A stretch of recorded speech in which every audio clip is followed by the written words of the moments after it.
beginning of our event, I would like once again remind you to keep your mobiles on silent mode and avoid using flash photography during the event. Thank you for cooperation. Namaste. Good morning to everyone. Would you like to kindly stand up for the Gujarat University song in honor of our occasion?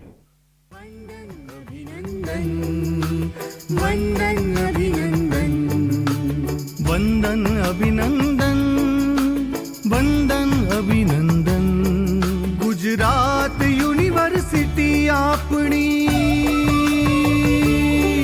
Gujarat university आपणी विद्यातणु तपोवन वंदन अभिनंदन वंदन अभिनंदन वंदन अभिनंदन वंदन अभिनंदन राष्ट्र चेतना कला साधना खेल भावना विकसे विश्व मानवी बनी गुजराती विश्व सकल માં વિલસે સ્નેહ સંપ સહકારની સાથે દેતી તું સન્મતિ સૌના સાથને સંગાથે સૌ સિદ્ધ કરે ઉન્નતિ પ્રેમ બંધુતા સમાનતાના પલ પલ પ્રસરે સ્પંદન વંદન અભિનંદન વંદન અભિનંદન वंदन अभिनंदन वंदन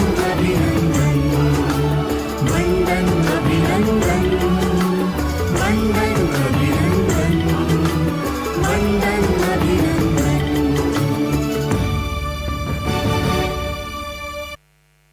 सौभाग्य, ज्ञान और प्रकाश से भरपूर इस खास अवसर पर मैं सभी अतिथिगणों को दीप प्रज्वलन के लिए आमंत्रित करती हूँ। दीप ज्योति परम ज्योति दीप ज्योति जनार्दनः दीपो हर्तु मे पापम दीप ज्योति नमोस्तुते।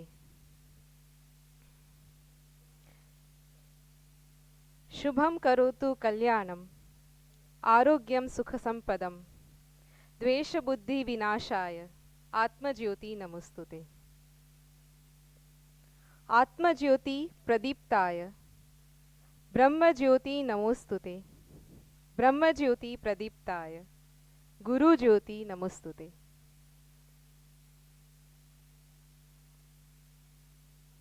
In the spirit of Vasudeva Kutumbakam, the world is one family. We extend a warm welcome to all the distinguished guests and brilliant minds gathered here for this prestigious TEDx event at Gujarat University, the oldest and largest university in the state. This university has been providing education, inspiration, and the spirit of serving the nation since long time. And its legacy is reflected in its alumni, such as Honorable Prime Minister of India, Shri Narendra Modi.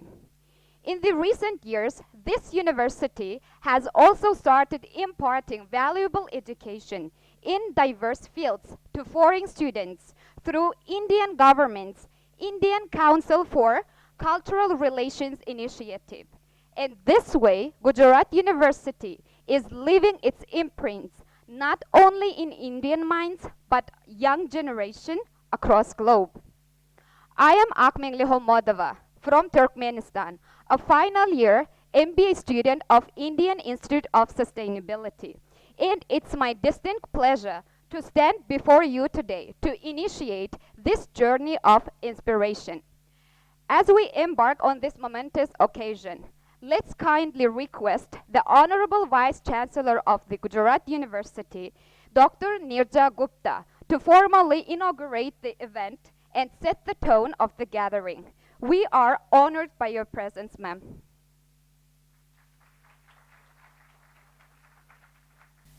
Sadar Vandan. Today, on the auspicious day, as we know that today is a day in Indian culture where Ram and Sita Vivaha was accomplished.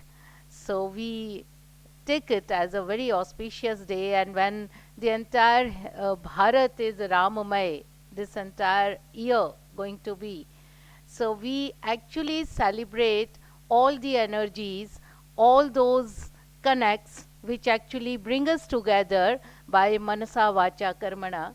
And on this auspicious occasion, I welcome all our esteemed speakers on the dais, the organizers, Kiranji, Sudhanshuji, our honorable EC members, Board of Management members, and dear research students and students of this department and other departments as well in this wonderful hall and on this occasion.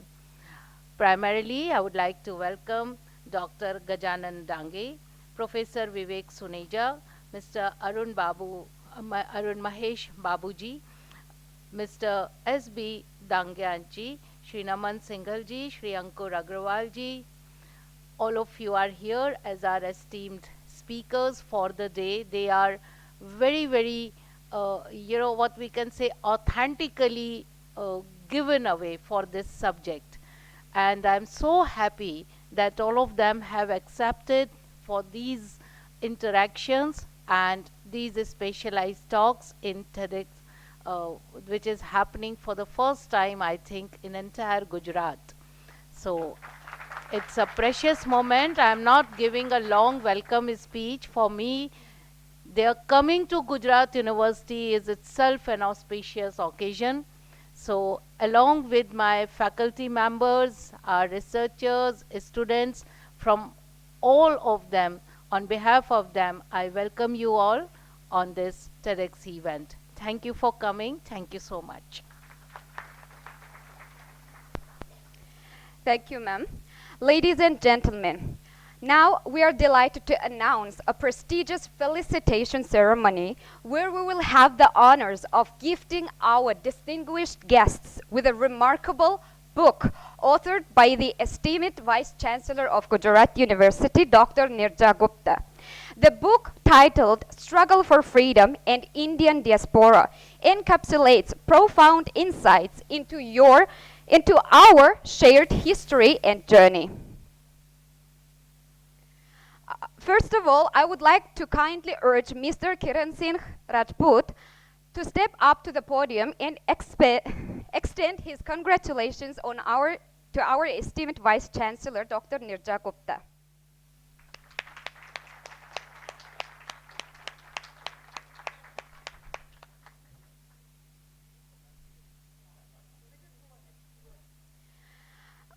Now I would like to ask Professor Ramesh Upadhyay, will you please do the honors of felicitating the President of the Yojak Center for Research and Strategic Planning for Sustainable Development, Dr. Gajanan Dange.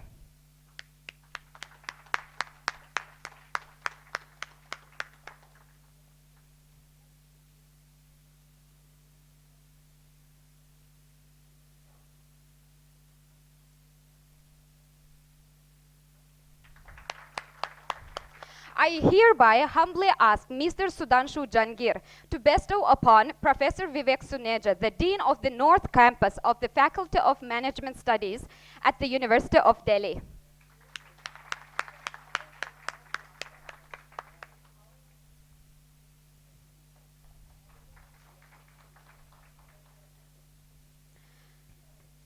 Mr. Kiran Singh Rajput, I would like to kindly request you once again do the honors of felicitating Mr. S.P. Dangayaj, a board member of the Indian Institute of Management, Udaipur, and Vice President of Arogya Bharati.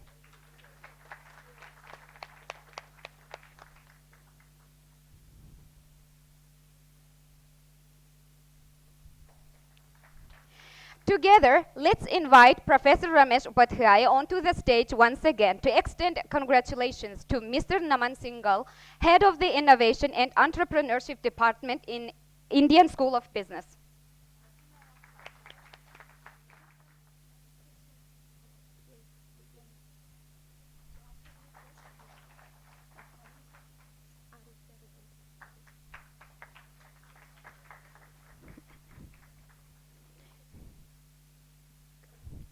Mr. Kiran Singh Rajput, please do the honors of felicitating Mr. Arun Mahesh Babu.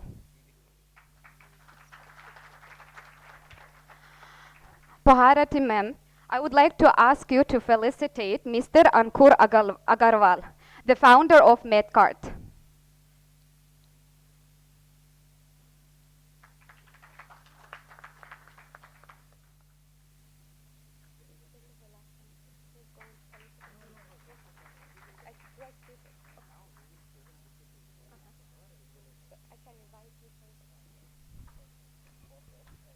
Okay. Mr. Kiran Singh Rajput, would you do the honors of felicitating Bharati ma'am?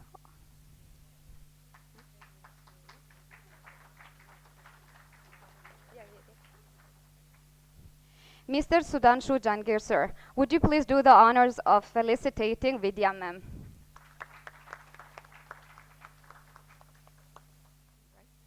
Gujarat University launched a progressive approach to sustainability by founding the Indian Institute of Sustainability in the year of 2021, embracing the age-old wisdom embodied in the phrase Prithvi Shashya Shalini. The earth is the abode of greenery. Today, let's unravel the contemporary discourse on sustainability as we engage with insightful minds eager to share their journeys, inspirations, and diverse perspectives on this vital subject. So, what's the buzz about today? The enthusiasm is focused on the TEDx event with a sustainability theme, which provides a vital forum for sharing innovative ideas and solutions that propel our collective journey toward a more sustainable future. This conference brings together a wide range of speakers, experts, and change makers with the goal of fostering a greater awareness of the complex issues of sustainability and inspiring practical solutions. This timeless viewpoint is in perfect harmony with our gratitude towards the TEDx platform for affording us the opportunity to actively participate in the global dialogue on creating a more resilient and sustainable world, allowing us to contribute towards raising awareness and fostering positive change. Now is the time for me to ask all of you to prepare yourselves for an engaging experience as we set out on this fascinating adventure. With Mr. Sudhanshu Jangir's welcome speech on the podium. Thank you. समुद्र वसने देवी पर्वत स्तन मंडले विष्णु पत्नी नमस्तुभ्यम पाद स्पर्शम क्षमस्व में। समुद्र रूपी वस्त्र धारण करने वाली पर्वत रूपी स्तनों वाली भूमि देवी मैं आपको नमस्कार करता हूँ। भारतीय संस्कृति का मूल आधार है sustainability. Ladies and gentleman, esteemed guests and advocate of sustainability, to the illustrious honorable vice chancellor Dr. Nirja Gupta ma'am, your resounding words echoed the essence of sustainability, nurturing not just minds but a world where academia and action converge. Thank you, ma'am, for formally inaugurating the event. Gujarat University have the legacy of 7 decades in various fields and domain of leadership. But in last 5 months, Gujarat University has created multiple sustainable footprint. Either it is in initiation of Paras Parva or setting up of Indic Cell at Gujarat University under the current leadership. We want to express gratitude to Dr. Nirja Gupta, Honorable VC ma'am, the first woman Vice Chancellor of Gujarat University, the firm believer of Parikar Satyasya Bauli Karnam, which means the legacy lies in multiplication, who is known for converting her vision into mission and mission into action plan. Under your dynamic leadership, ma'am, IIS in last 5 months, with the support of Kiran Singh sir, have initiated people-centric sustainable initiative, such as Pasu Sakhi. First time ever in history of Gujarat by engaging गाँव की बहनें और सखी, and aspire to train at least 7,500 गाँव की बहनें and SSG during this Paras Parv. Soon Indian Institute of Sustainability will be the first institute in the country under your leadership, which will touch not only Bhu, but also Patal evam Nab, by the unique initiative of seaweed farming. First time ever by any university in the country. Our culture and roots lies with Mata Bhumi Putroham Parthivya. That's why it is important that we bring our Indic knowledge at global platform such as TEDx to contribute in the ecosystem of the world towards philosophy of Vasudhaiva Kutumbakam. I thank you, VC ma'am, and thank you for the support and motivation for organizing this TEDx conference. I'm sure with this support, world will be obliged by wise word of eminent speakers. As the curtain opened the TEDxIIS, I stand in awe of collecting dedication showcased here. This stage, adorned with the vibrant hues of knowledge and innovation, has been a testament to our unwavering commitment to greener future.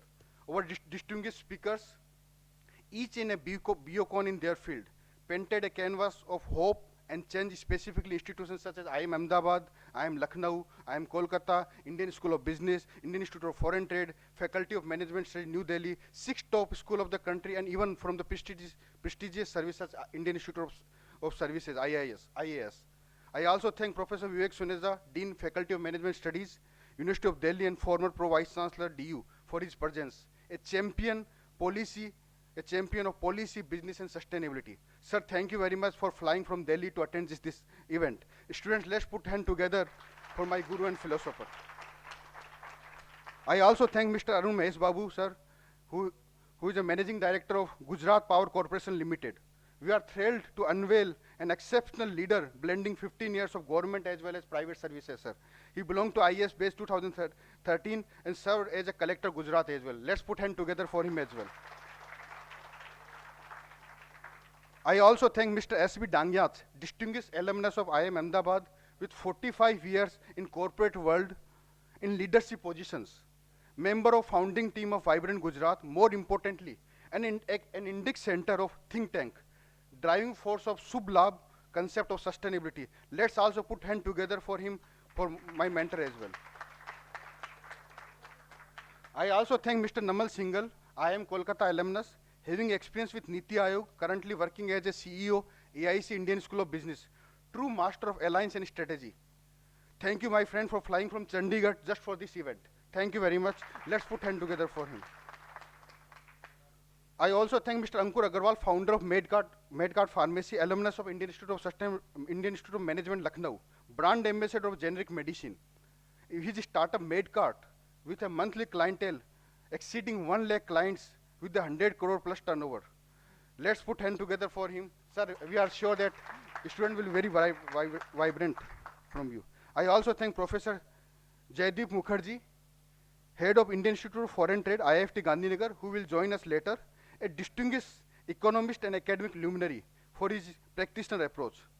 From visionary leader like Mr. Ankur Agarwal and Mr. Arun Mahesh Babu, to the academic stalwarts like Professor Jaideep Mukherjee, Honorable VC Ma'am, and Professor Vivek Suneja, experienced practitioner such as Mr.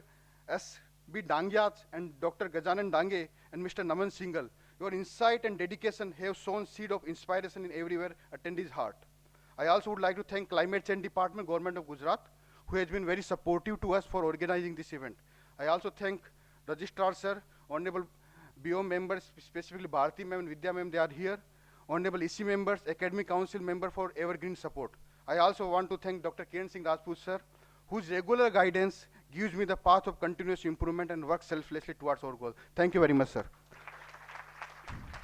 The cliques, the unseen architect of camaraderie and support, silently but powerfully, fostering an environment where ideas sprout, flourish, specifically the team IIS, State Department, student volunteers, Zoology Department, specifically George sir, and team EMRC. Thank you, team EMRC, to be here on this Sunday. Students, the vibrant threads weaving through the fabric of this event, your enthusiasm and thirst for knowledge embody the driving force behind the Green Revolution. To everyone who lent their ears, thoughts, passion to this endeavor, your presence has added depth and significance to our shared pursuit of sustainability. With deepest gratitude and utmost appreciation, I dare to finish by reciting the poem of our proudest alumni, Sri Narendra Bhai Modi, the Honorable Prime Minister of India, which he used in address to address US Congress in 2023 to define new way of sustainability with the permission of Honorable VC Ma'am. आसमान में सिर उठाकर घने बादलों को चीरकर आसमान में सिर उठाकर घने बादलों को चीरकर रोशनी का संकल्प ले, रोशनी का संकल्प ले, अभी तो सूरज उगा है, अभी तो सूरज उगा है। दृढ़ निश्चय के साथ चलकर, दृढ़ निश्चय के साथ चलकर हर मुश्किल को पार कर, हर मुश्किल को पार कर, घोर अंधेरों को मिटाने, घोर अंधेरों को मिटाने, अभी तो सूरज उगा है, अभी तो सूरज उगा है। जय हिंद, जय भारत।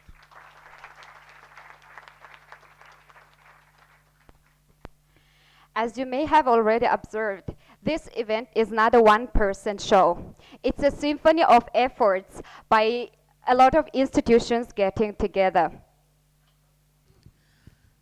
नमस्कार, सादर वंदन। आज के TEDx के इस पर्टिकुलर सत्र में जिस विषय पर बोलने के लिए मुझे यहाँ आमंत्रित किया गया है, मैं अपात्र हूँ। अपात्र इसलिए हूँ क्योंकि वो विषय विश्वविद्यालयों में होता ही नहीं है। हम प्रकृति को उसकी सस्टेनेबिलिटी से, और वो भी परंपरा के आधार पर, भारतीय ज्ञान परंपरा, ऐसी कोई वस्तु भारतीय पूरे परिप्रेक्ष्य में होती नहीं है, क्योंकि जो लोग इसको जीते हैं वो विश्वविद्यालयों में नहीं होते। वो वहाँ होते हैं जिसे हम गांव कहते हैं, जिसे हम वन कहते हैं, जिसे हम खेत कहते हैं। और हम और आप ना गांव जानते हैं, ना वन जानते हैं, ना खेत जानते हैं। इसलिए जब मैं कहती हूँ कि मैं अपात्र हूँ, तो मैं इसलिए अपात्र हूँ क्योंकि ये ज्ञान पुस्तकों का ज्ञान नहीं है। ये ज्ञान वो ज्ञान है, जब हम आसमान में छोटे बच्चे थे और देखते थे तो हमारी दादी पीछे से आके कहती थी, देखो आज लहरों वाले बादल हैं, ये लहरें पतली हैं, शाम तक बादल बरस जाएगा। और सच में शाम तक बादल बरस जाता था। जब नाना आकर कहते थे पछुआ चल गई है, किसान खुश होगा, तो हमें वो समझाने की ज़रूरत ही नहीं पड़ती थी कि पछुआ क्या होती है। ये पहला सौभाग्य हर भारतीय का होता है कि वो यहाँ जन्म लेते ही उस प्रकृति का भाग बन जाता है, जिस प्रकृति को हम और आप जीते हैं। और माफ़ कीजिए, हमारी पुस्तकें उस ज्ञान को नहीं जीती, क्योंकि वो ज्ञान वैलिडेट करने वाले पश्चिम में बैठे हैं। हम आकाश कहते हैं, पर क्या कभी हमने सोचा ये आकाश शब्द क्या है? आका संस्कृत का शब्द है जिसका मीनिंग होता है पेंटेड, रंगा हुआ। क्या उस आकाश की सूर्य उगने से पहले के रंग से लेकर सूर्य के छिपने के समय के बाद के रंगों तक एक दिन भी हमने उस आकाश की यात्रा की है क्या? और श का अर्थ है अनंत, यानी अनंत रंगों से रंगा हुआ। और फिर हम कहते हैं पृथ्वी, पृथिव्याः पुत्रो अहम।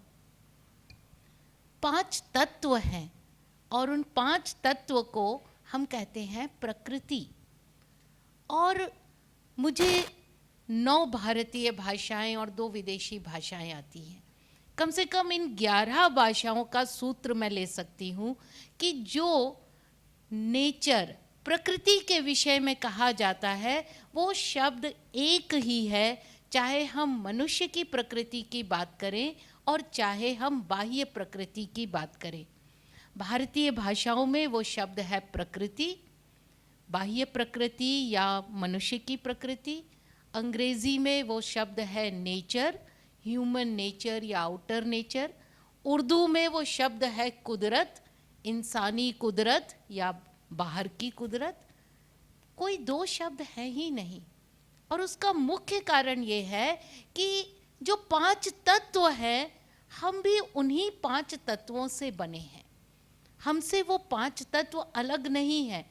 इसलिए जब कभी शरीर में उग्रता बढ़ जाती है, कभी आपको एसिडिटी हो जाती है, तो हम ठंड की तरफ जाते हैं, ठंडा पदार्थ ले लें। बाहर भी यदि आग जलती है तो पानी डाला जाता है। ये जो 5 तत्व हैं, ये 5 तत्व हमारी परंपरा का मूल रहे हैं।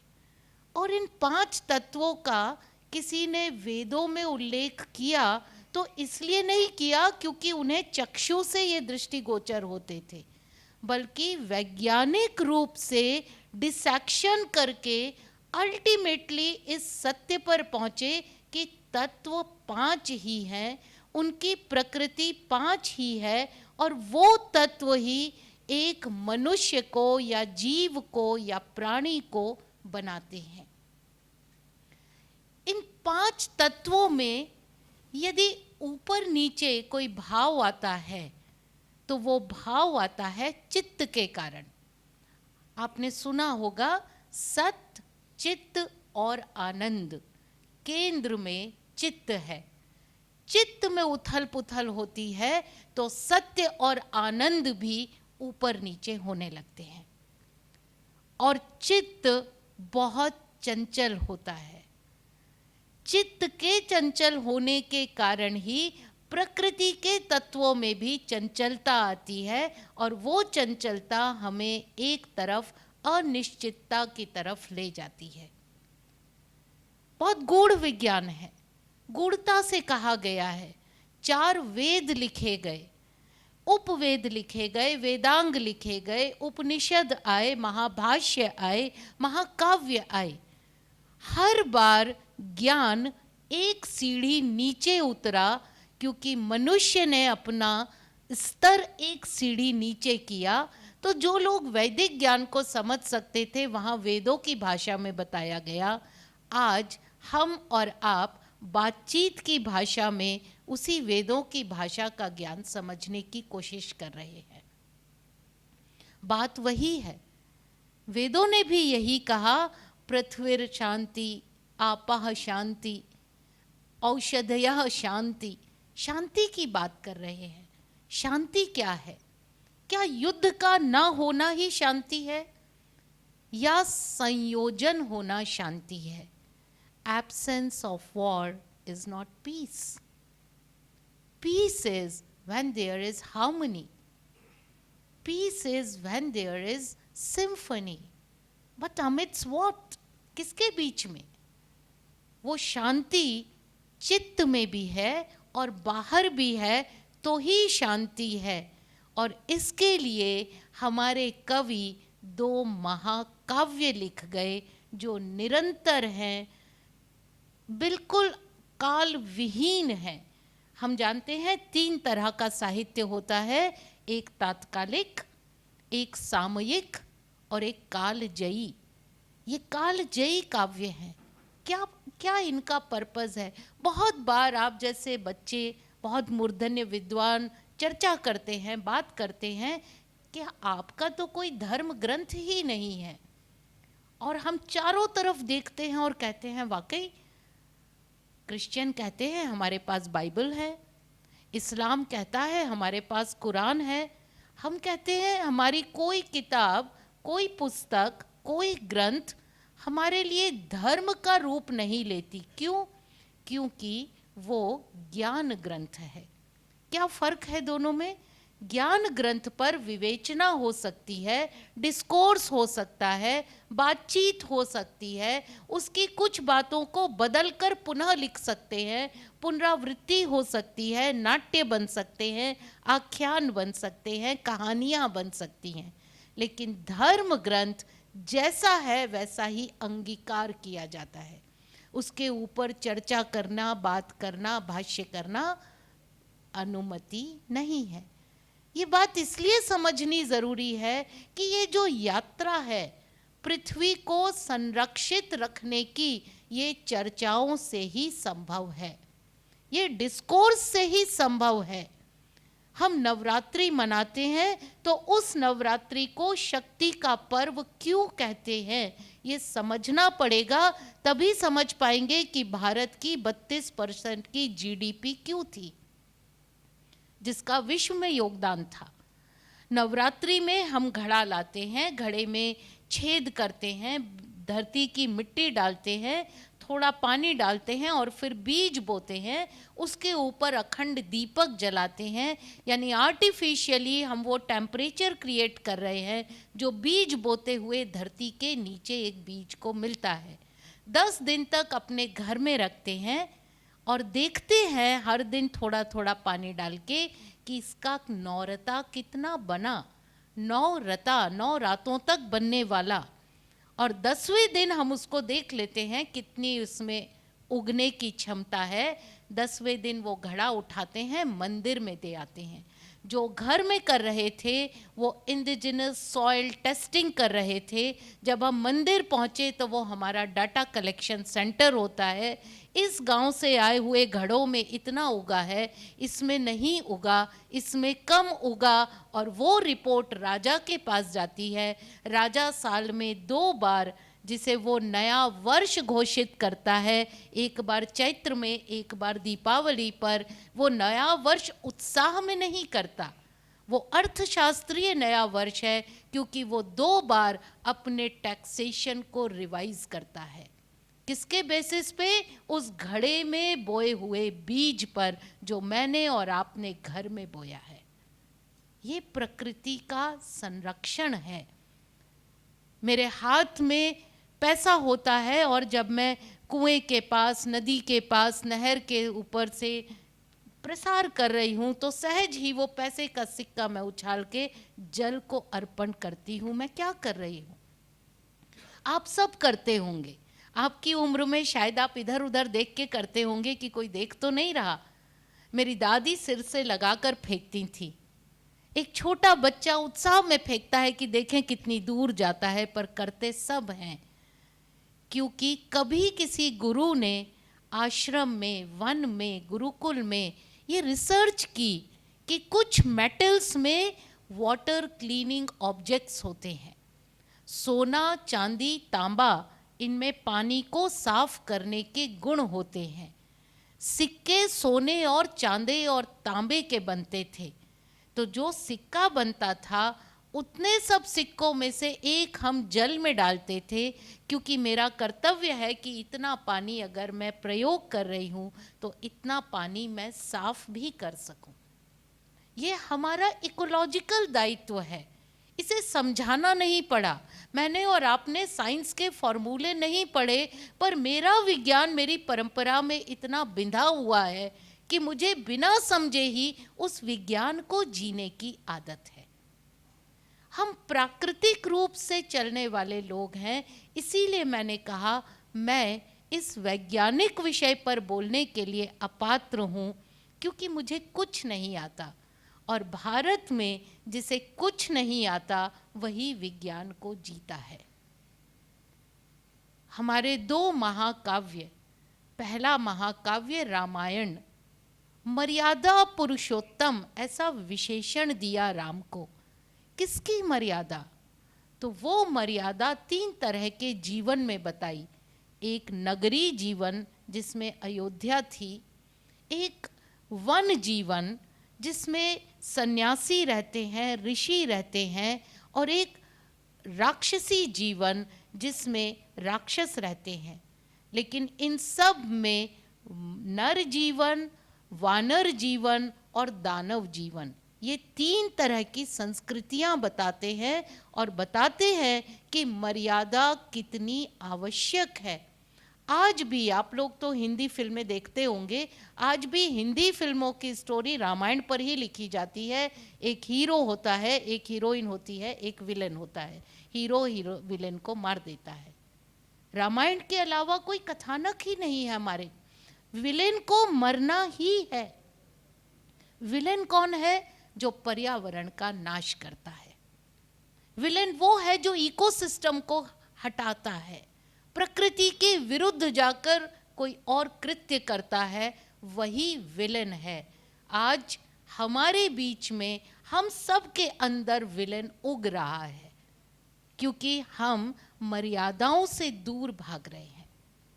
दूसरा महाकाव्य ये बताता है कि अगर धर्म के प्रति जागृत नहीं है, और धर्म जैसा मैं पहले बता चुकी, हमारा कोई धर्म ग्रंथ नहीं है, ज्ञान ग्रंथ है। उस ज्ञान से यदि हमने अपना जीवन नहीं चलाया तो वो जो हमारा एक परिणति का क्षण होगा तो युद्ध होगा, और युद्ध महाविध्वंसक होगा।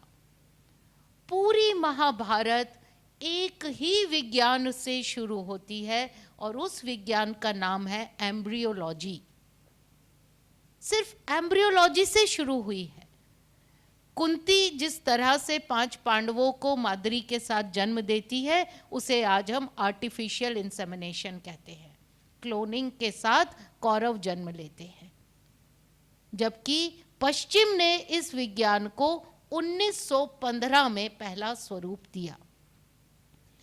हमारे कण कण में वो विज्ञान है जिसे हम वहां तक समझ ही नहीं पाए। बात को कहाँ ले जाकर हमें समाप्त करना है वो भी महाभारत से मिलता है।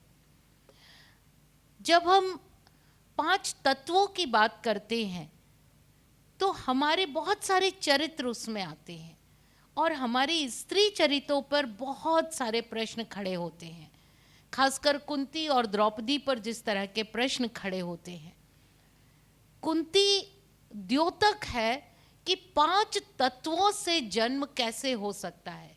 हम कहते हैं हम पृथ्वी पुत्र हैं, इसलिए शरीर की आवश्यकता है क्योंकि शरीर ही पृथ्वी है, तो बॉडी चाहिए जन्म लेने के लिए। लेकिन जल से जन्म लेने के लिए क्या शरीर ही चाहिए? तो गंगा पुत्र हैं जिन्हें जल ने जन्म दिया, उनकी जन्म प्रक्रिया कुछ और होगी। द्रौपदी है जो यज्ञ सेनी है, जिसे अग्नि ने जन्म दिया, उनकी जन्म लेने की प्रक्रिया कुछ और होगी।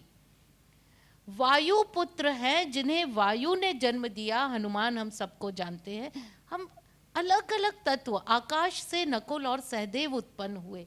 महाभारत बहुत विस्तृत एक विस्तार है विज्ञान का, हम उसे डिकोड नहीं कर पाए। और क्योंकि पश्चिम सिर्फ प्रत्यक्ष को प्रमाण मानता है, वो आगे बढ़ ही नहीं सकता, तो हमने अपने वैज्ञानिक अनुभवों को नकार दिया। और क्योंकि हम परंपराओं को नकार रहे हैं, हम परंपराओं को सामने देखकर भी स्वीकृत नहीं कर पा रहे, इसलिए आज हम इस चौराहे पे खड़े हैं कि सस्टेनेबिलिटी क्या होती है। सस्टेनेबिलिटी होती है घर में दीपक जलाना, सस्टेनेबिलिटी होती है सूर्य को अर्घ देना, सस्टेनेबिलिटी होती है सुबह उठकर धरती को प्रणाम करना। जब तक आप इनकी वैज्ञानिकताओं को झूठा साबित ना करें, असत्य साबित ना करें, तब तक कृपा करके अंधविश्वास पर भी विश्वास कीजिए, क्योंकि अंधविश्वास सुपरस्टिशन का पर्याय नहीं है। अंधविश्वास का अर्थ है इतनी बार परीक्षित किया गया कि आप एक अंध की तरह भी विश्वास कर सके। वो अंधश्रद्धा नहीं है। बहुत सी जगह हम भाषाओं में उलझ जाते हैं और भाषा हमें एक ऐसे रास्ते पर ले जाती है जिससे हमारा परिचय ही नहीं होता। 10 वर्ष पहले एक जर्मन साइंटिस्ट को नोबेल प्राइज मिलता है और उसका अनुसंधान है कि जो हम बोल रहे हैं उसका कभी क्षय नहीं होता। और अगर हम इस साउंड को एक फ्रीक्वेंसी पे अरेंज कर दें तो हम सुन सकते हैं किसने क्या बोला। महाभारत में भीष्म शरशैया पर लेटे हुए हैं, कृष्ण से कहते हैं मेरा प्रयाण नजदीक है, मुझे फिर एक बार विश्व रूप दिखा दीजिए। कृष्ण विश्व रूप में आते हैं और भीष्म उनकी स्तुति गाते हैं। और वो स्तुति जब समाप्त हो जाती है तो सब वहाँ खड़े हैं, कौरव भी, पांडव भी, सहयोगी राष्ट्र के सारे नायक भी, सब हाथ जोड़ के खड़े हैं। और उन्हें अचानक ये अनुभूति होती है, इतनी सुंदर स्तुति और हम में से किसी ने नोट नहीं की। तब नकुल और सहदेव आकाश में से उन ध्वनियों को इकट्ठा करते हैं और जिसकी रचना करते हैं उस ग्रंथ का नाम है विष्णु सहस्त्र नाम। क्या वो जर्मन साइंटिस्ट वही नहीं कर रहा जो महाभारत कह रही है? हम तो न जाने कब से कहते ही अक्षर हैं, अक्षर जिसका क्षर नहीं होता। किस प्रमाण की आवश्यकता है? हमारे ऋषियों ने, मुनियों ने, गुरुकुल में आचार्यों ने, हमारे खेत के इतने बड़े किसान कवि हुए घाघ, रहीम इतने बड़े कवि हुए, कितनी बार दोहराया है, लेकिन हम उन प्रतिध्वनियों को अनसुना करके पश्चिम के उस अनुसंधान के पीछे दौड़ रहे हैं जो आज हमें शब्द देता है सस्टेनेबिलिटी, और जो हमारी संस्कृति हमें शब्द देती है विश्वास। उस विश्वास को पीछे रख देते हैं, सस्टेनेबिलिटी को आर्टिफिशियली क्रिएट करते हैं और एक ऑडिटोरियम में बैठ के बात करते हैं कि सस्टेनेबिलिटी का अर्थ क्या है, विश्व इसको किस परिप्रेक्ष्य में देख रहा है। मुझे लगता है पश्चिम के एप्लीकेशन को यदि हम अपने अनुसंधान के विश्वास से जोड़ें तो ये ज्ञान और विश्वास का अद्भुत संगम होगा। हमें नकारना नहीं है, हमें आगे बढ़ना है, लेकिन जो पीछे है उसको भी साथ लेकर बढ़ना है। प्राचीन प्राचीन प्राचीन कहने से कुछ नहीं होगा, उस प्राचीन को नमन करते हुए उसमें से क्या हम ले सकते हैं उसको लेकर यदि हम आगे बढ़ें तो ये जो दीवारें खड़ी हो गई हैं, साइंस, गणित, अंग्रेजी, भाषा, ये सब निकल जाएंगी और एक होलिस्टिक एजुकेशन जो हमारी नेशनल एजुकेशन पॉलिसी कहती है, हम उस पर वाकई में अमल कर सकते हैं। बहुत आप सबका धन्यवाद इस सत्र के। यहाँ उपस्थित करोड़ों भारतीय युवाओं के प्रतिनिधि, जिनके हाथ में भारत का वर्तमान और भारत का भविष्य भी सुरक्षित है, ऐसे सारे युवाओं को मैं नमन करता हूँ।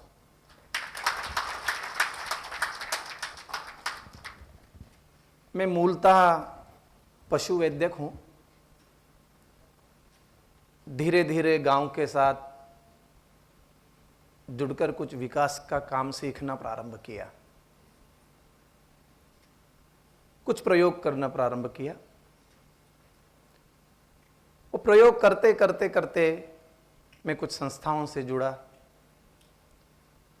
फिर एक बड़े भारत के एक विज्ञान की रचना है, कृषि विज्ञान केंद्र, एक बड़ा नेटवर्क है भारत का, Indian council of agricultural research का। उस श्रृंखला से भी मैं जुड़ गया। एक कृषि विज्ञान केंद्र के प्रमुख के नाते मैं बढ़िया से डेवलपमेंट सीख रहा था, और जो उस समय का डेवलपमेंट की कल्पना थी, उस कल्पना को प्रत्यक्ष धरातल पर साकार करने का बहुत प्रयास कर रहा था। अलग अलग प्रकार के कृषि में प्रयोग, किसानों को उत्पादकता बढ़ाने के लिए नई नई बीजों को देना, हाइब्रिड्स को देना, केमिकल्स को, फर्टिलाइजर्स को सिखाना, ऐसा सारा ये कुछ बातें चल रही थी। और मैं भी डेवलपमेंट की प्रक्रिया का एक अभिन्न हिस्सा था। विकास की बातों को मैं बताता था। धीरे धीरे धीरे धीरे धीरे धीरे कुछ शब्दावली को बदलते मैंने देखा। मैं जिस ग्रीन रिवॉल्यूशन का प्रचार प्रसार कर रहा था, तो अचानक से कुछ शब्द बदलने लगे, और यह शब्द आया कि अब हम लोग एवर ग्रीन रिवॉल्यूशन करना चाहते हैं। अरे वाह! फिर एक शब्द आता गया। जो बरसों से डेवलपमेंट डेवलपमेंट डेवलपमेंट डेवलपमेंट सुन रहे थे, तो अचानक सस्टेनेबल डेवलपमेंट आने लगा।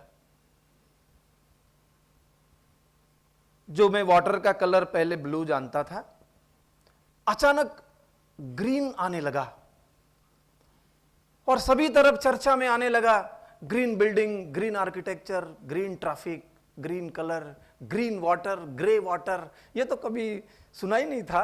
हम तो अपना अपना डेवलपमेंट कर रहे थे, मगर लग रहा था कि कुछ बदल रहा है। कुछ बदल रहा है। और ये सिस्टम में रहकर देखना थोड़ा कठिन होने लगा, तो लगा कि सिस्टम से थोड़ा बाहर निकला जाए। और ये अचानक सस्टेनेबिलिटी क्यों आ रही है, अचानक सब लोग इस बात का क्यों जिक्र कर रहे हैं? और यहां ही नहीं, हम पूरे विश्व में देख रहे थे कि कुछ ना कुछ बातें बदल रही है, तो इसको सीखना पड़ेगा। भारत में सीखने की अलग अलग पद्धतियां हैं। उस पद्धति में से कोई लोग स्कूलों में सीखते हैं, कुछ किताबों से सीखते हैं। एक भारत की पद्धति है यात्रा, घूमना। अपने आदि गुरु शंकराचार्य जी ने भी इसको प्रमाण बनाया। उन्होंने भारत भ्रमण किया। विवेकानंद जी ने भारत भ्रमण किया। और भ्रमण का एक वैशिष्ट्य होता है, यात्रा वो एक सीखने का साधन होता है। और इस यात्रा में कुछ देखा जाता है, कुछ सुना जाता है, कुछ संवाद होता है, और इससे एक जीवन दृष्टि तैयार होने की प्रक्रिया होती है। हम लोग भी भारत की यात्रा पर निकले कि ये अचानक सस्टेनेबिलिटी कैसे आने लगी। तो हम लोगों ने जो वर्तमान विकास चल रहा था उसके कुछ पद चिन्हों को देखने की प्रक्रिया प्रारंभ की। गांव में गए, किसानों से बातचीत की, महिलाओं से, युवाओं से, मजदूरों से। फिर धीरे धीरे हम लोगों ने भूमि के साथ बात करना सीखा कि अरे भूमि से भी बात की जा सकती है, उसके भी अनुभव सुने जा सकते हैं। और आगे गए तो हमने देखा कि अरे नदियों से भी जोड़ा जा सकता है, बात तो नदियों से भी हो सकती है, उनसे भी सुना। जंगलों में गए, उनसे भी सुना। पंछियों में गए, प्राणियों के साथ, सब जगह पर अलग अलग यात्रा में अलग अलग लोगों के अनुभव सुने। तब बात ध्यान में आई कि ये प्रचलित विकास के पदचिन्ह सबको अस्वस्थ बना रहे हैं। क्यों हम सस्टेनेबिलिटी की ओर जाना चाह रहे हैं? क्योंकि जहां के जिस संसाधन को देखा, प्रकृति के जिस हिस्से को देखा, वो अस्वस्थ है। मिट्टी अस्वस्थ है, वो नई बोझ सह पा रही है हमारा। वो उत्पादन करते करते करते करते थक गई है। वो रसायनों का बोझ ढोते ढोते थक गई है। वो कह रही है बे थोड़ा रुको, कोई और रास्ता देखो। नदियां थक गई है, हमारे मेले का भार ढोते ढोते थक गई है नदियां। हमारे नाले परिवर्तित हो गए, हमारे नदियां थक गई है। वो ठीक से सांस नहीं ले पाती। उनका अपना अस्तित्व है, उनकी अपनी मान्यता है, उनकी अपनी रचना है। वो रचना तक वो खो बैठे हैं। मैं कुछ गांव में जाता हूं, गांव के लोगों के साथ संवाद में कहते हैं कि बहुत जंगली सुअर आते हैं, खेती नहीं करने देते। मैंने कहा कि किसने निमंत्रण दिया, क्यों आते हैं? बोले पता नहीं, आ जाते हैं, एक रात में सारा खेत समाप्त कर देते हैं। हमने थोड़ा सुअरों से भी बातचीत की कि भाई क्यों आते हैं, वहां रहिए ना आराम से, बढ़िया है वहां जंगल में। वो परेशान है। वो कहते हैं हमारे खाने की जगह, हमारी रहने की जगह, हमारे प्रजनन की जगह, हमारी ब्रीडिंग साइट्स सब अफेक्ट हो गई है। हम वहां नहीं रह पाते, हमको आना नहीं है आपके यहां, हम वहीं ठीक है, नहीं आना चाहते आपके यहां। कैसे जिए?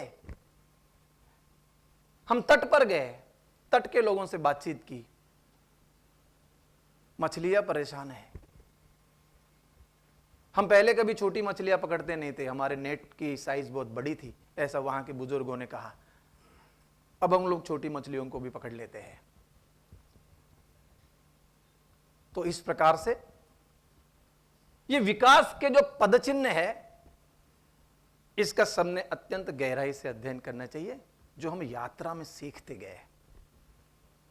गांव परेशान है, लोग गांव में रहना नहीं चाहते। शहरों के लोग परेशान हैं, जो शहरों में जी नहीं सकते। सब तरफ एक अस्वस्थता का माहौल है। और अब तो वो बात इतनी अंदर तक पहुंच गई, हमारे मन भी परेशान है, हमारी जीवन शैली भी परेशान है। इसलिए एक नया शब्द हमको यात्रा में सुनने को मिला, अब लाइफस्टाइल डिसीजेस आ रहे हैं। कितना बढ़िया, हम लोगों को बहुत अच्छी अच्छी सौगातें आ रही है।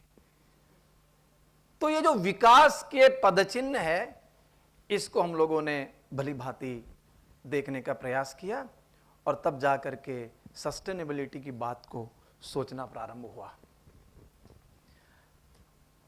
जब ये सस्टेनेबिलिटी की बात सब तरफ हम लोग देख रहे थे, तो ध्यान में ऐसे आया कि दो प्रकार के काम हो रहे हैं। एक है कि जिसको हम कहते हैं कि सिम्टोमेटिक ट्रीटमेंट होती है, वेस्ट हो गया, वेस्ट मैनेजमेंट, ये हो गया उसका मैनेजमेंट। अब गेहूं का प्रचार कर रहे थे, अब किसी ने कह दिया कि मिलेट्स बहुत अच्छे होते हैं, मिलेट मिशन। पहले गेहूं के लिए मिशन चलाया, राइस के लिए मिशन चलाया, तब इन लोगों को भगा दिया मिलेट्स को। जब अब ध्यान में आया कह रहे ये ज्यादा महत्वपूर्ण है, अब मिलेट को इन करो, इनको भगाओ। ये जो कंपार्टमेंटल चल रहा है सब, कि जब हमको लगा कि बहुत ज्यादा दूध चाहिए, क्रॉस ब्रीडिंग किया, और अब लगा कि अरे ये तो भारत के गोवंश विश्व का सबसे बेहतर गोवंश है, अब इंडिजिनस गोवंश को बढ़ाना चाहिए। एक समय था हमने हाइब्रिड्स का प्रचार किया, अब लगने लगा है कि इंडिजिनस सीड का प्रचार करना चाहिए। तब बात ध्यान में आई कि इतना पर्याप्त नहीं है, इसकी केवल सिम्टोमेटिक ट्रीटमेंट करने से अब यह बात ठीक होने वाली नहीं है, इसकी वैचारिक चिकित्सा होनी चाहिए। और जब तक इस पूरे सस्टेनेबिलिटी के, ये पूरी शाश्वतता की संकल्पना की वैचारिक चिकित्सा नहीं होगी, विश्व में इसका समाधान प्राप्त नहीं हो सकता। ऐसा हमें यात्रा में सीखने को मिला। जब हम लोग इसकी चिकित्सा देख रहे थे, तब दो बातें ध्यान में आई कि ये जो वर्तमान विकास है, इस वर्तमान विकास का जो पीछे का विचार है, वो कारण है जिसने ऐसे गलत पदचिन्ह विकास के तैयार किए। तो हम सब लोग इस हमारी यात्रा से प्राप्त ज्ञान का फिर से एक बार संशोधन करें कि वो विचार होता है जो विकास का ड्राइविंग फोर्स होता है, जो विकास को आगे ले जाता है, वो इंजन होता है, विकास उसके पीछे चलने वाले डिब्बे जैसा होता है। तो वर्तमान विकास जो है वो इस धारणा पर चल रहा है कि मनुष्य प्रकृति का केंद्र बिंदु है।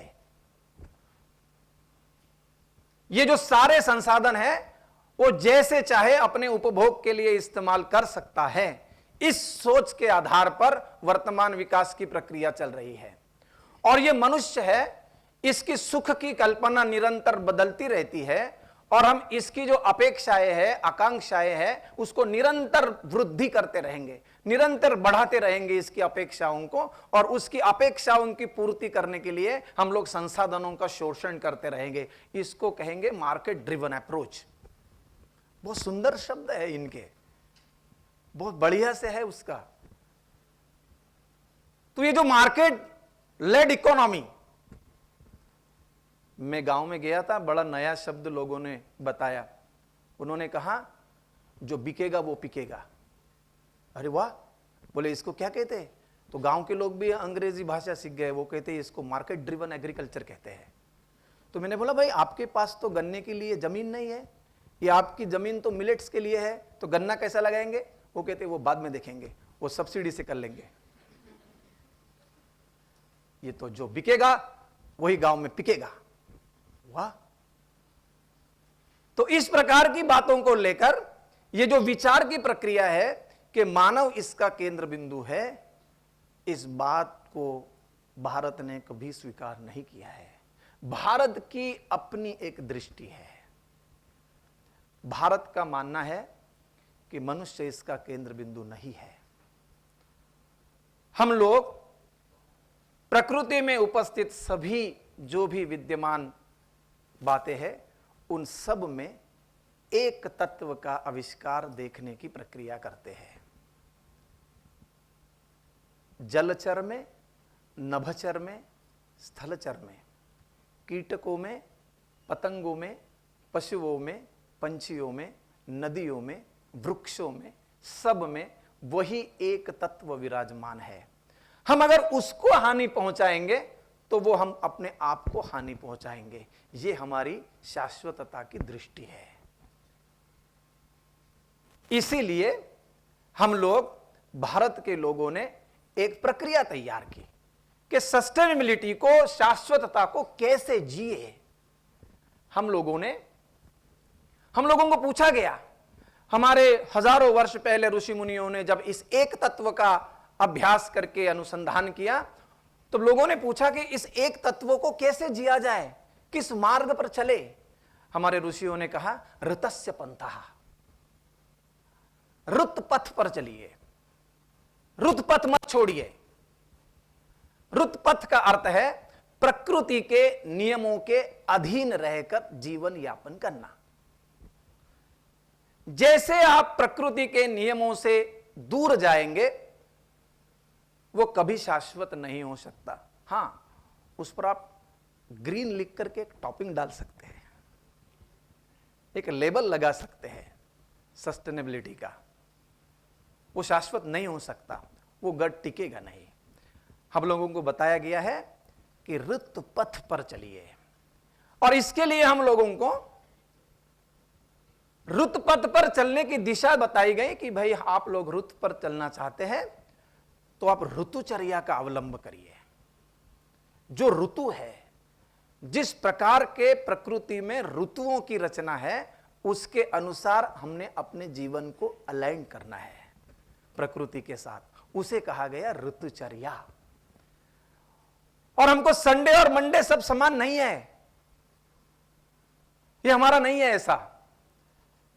हम लोगों ने किस ऋतु के अनुसार क्या खाना चाहिए, किस ऋतु के अनुसार क्या नहीं खाना चाहिए, ऋतु के अनुसार क्या पहनना चाहिए, ऋतु के अनुसार क्या नहीं पहनना चाहिए, इस सब के बारे में हम लोगों को एक अत्यंत शुद्ध जानकारी हमारे सामने रखी गई है। उनका आग्रह है कि हम ऋतस्य पंथा, इस मार्ग को फॉलो करें, इसका अनुसरण करें। शाश्वतता की पूरे विश्व के लिए इस बात को समझने की आवश्यकता है। ऋतुचर्या के नीचे हम लोगों को दिनचर्या बताई गई है कि कैसे हम लोग चंद्र और सूर्य की भ्रमण कक्षा के अनुसार अपने दिन को ढाले। ये जब से 24/7 संकल्पना आई है ना, इसने सब गड़बड़ किया है। इसलिए इन शब्दों को हमने बहुत भली भांति ध्यान से देखना चाहिए, क्योंकि शब्द एक पीछे का अर्थ ध्वनि लेकर आते हैं, उसके साथ साथ एक संकल्पना भी लेकर आते हैं। हम लोगों ने बहुत सजगता से भारतीय दृष्टि को देखना चाहिए, जो हमें ऋत पथ बतानी थी। क्या ऐसा जीवन लोग जीते हैं? पहली बार G20 के प्रेसिडेंसी में भारत की अध्यक्षता में एक नया विषय आया, पर्यावरण सम्मत जीवन शैली। विश्व अचंभित है, वो अब तो केवल समस्याओं के ढेर के बारे में चर्चा कर रहा है। Pollution, land degradation, water resource pollution, ये सारी समस्याओं के बारे में चर्चा चल रही है। हम सारे विश्व पटलों को देख रहे हैं, बायोडाइवर्सिटी का ह्रास हो रहा है, मिट्टी का क्षरण हो रहा है, वायु का प्रदूषण हो रहा है, इस बातों पर चर्चा चल रही है। भारत आगे की दिशा की चर्चा कर रहा है। भारत कह रहा है कि पर्यावरण सम्मत जीवन शैली हमने जीनी चाहिए। क्या ऐसा लोग जीते हैं?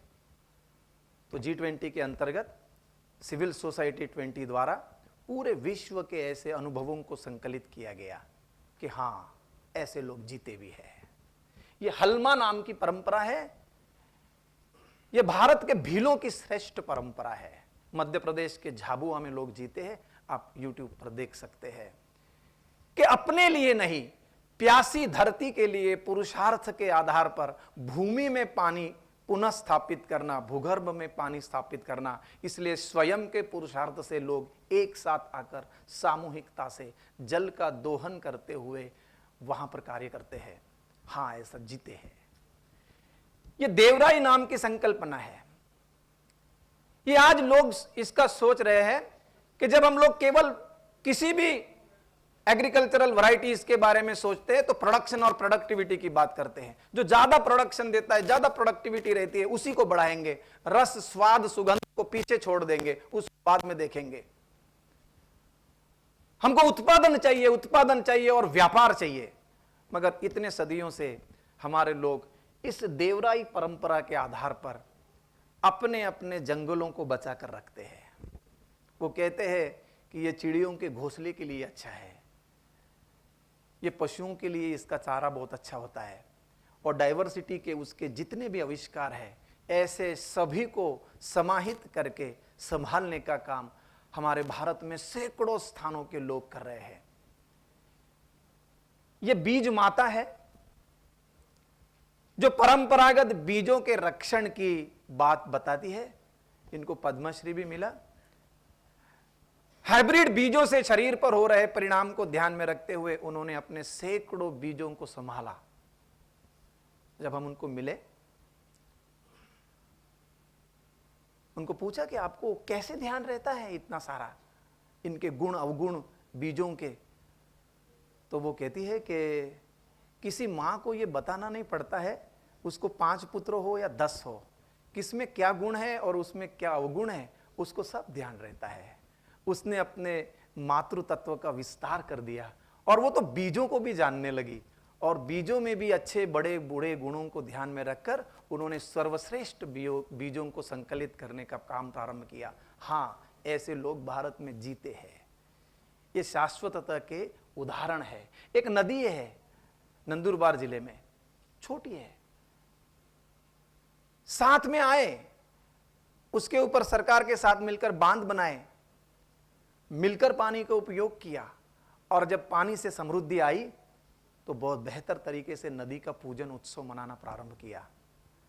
ये हमारी जो भारत की कल्पना है, हमारा जो दृष्टिकोण है, वो राइट बेस्ड नहीं है, अधिकार आधारित नहीं है। हम ऋण की संकल्पना मानने वाले लोग हैं, हम कर्तव्य आधारित समाज को निर्माण करने वाले लोग हैं। तो इस भारत के दृष्टिकोण को आधार बनाकर ऐसे जंगलों की रक्षा करने वाले भारत के अनेकों गांव हैं जो जंगलों का उपयोग भी करते हैं और अगली पीढ़ी के लिए जंगल का संवर्धन भी करते हैं। यह समय है कि हम लोग भारत के इस जीवन दृष्टि को देखें। इस जीवन दृष्टि में केंद्रितता को नकारा गया है, इसको डिसेंट्रलाइजेशन का प्रिंसिपल दिया गया है। मास प्रोडक्शन कुछ हद तक करेंगे, मगर हम लोग बढ़ावा देंगे प्रोडक्शन बाई मासेस को, हाथों को काम देंगे। ये भारत की अपनी दृष्टि है।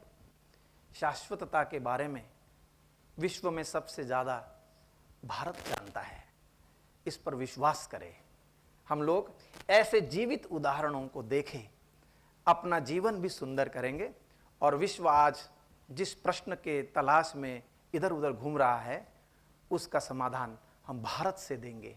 और यहाँ जो युवा बैठे हैं, ये युवा ही हमारे सारे विश्व का समाधान के लिए शाश्वतता की भारतीय संकल्पना को आगे ले जाने का काम करेंगे। आप सबको एक बार पुनः नमन। धन्यवाद। Living in truth and beauty, a spiritual perspective on sustainability. Unless we can lead sustainable lives, there is no way we can make our planet sustainable. So while we might try to use new technologies, shift away from fossil fuels, unless we look at how we are consuming our own planet, then no solution can be lasting. I grew up in Delhi, which is a large metropolis, but I was lucky that where I lived, where I spent my childhood, there was a small wooded area in the northern ridge, a little wood, a little green oasis, and I used to go and do morning walks there. I was still a child. And there was a little pond there, a little pond. And I'm sure as children, you played by the pond. You throw a little pebble into the pond. And if you throw a pebble in the pond, there are ripples, nice, circular, perfect ripples which ripple through the pond. Then the water settles. And then you throw another pebble. Again, you see the waves playing. And that used to be something I loved to do in my morning walks. And much later, recalling this spiritual moment, if you like, this moment of beauty, I wrote a little poem which I like to share with you. The poem is called Pebbles. Pebbles. Here is how it goes. Come throw a pebble in the well of my being. Come throw a pebble in the well of my being, so I might see the ripples in your eyes and the waves in your smile. So I might see the ripples in your eyes and the waves in your smile. Let me throw some pebbles too. Let me throw some pebbles too, so we may both hear echoes from far away of songs pebbled this day. Let me throw some pebbles too, so we may both hear echoes from far away of songs pebbled this day. Come, bathe in me, drink of me, worship me. Come, bathe in me, drink of me, worship me. My waters are your waters. My waters are your waters. And all my pebbles are the ones you threw to proclaim I am you. And all my pebbles are the ones you threw to proclaim I am you. Come, throw a pebble.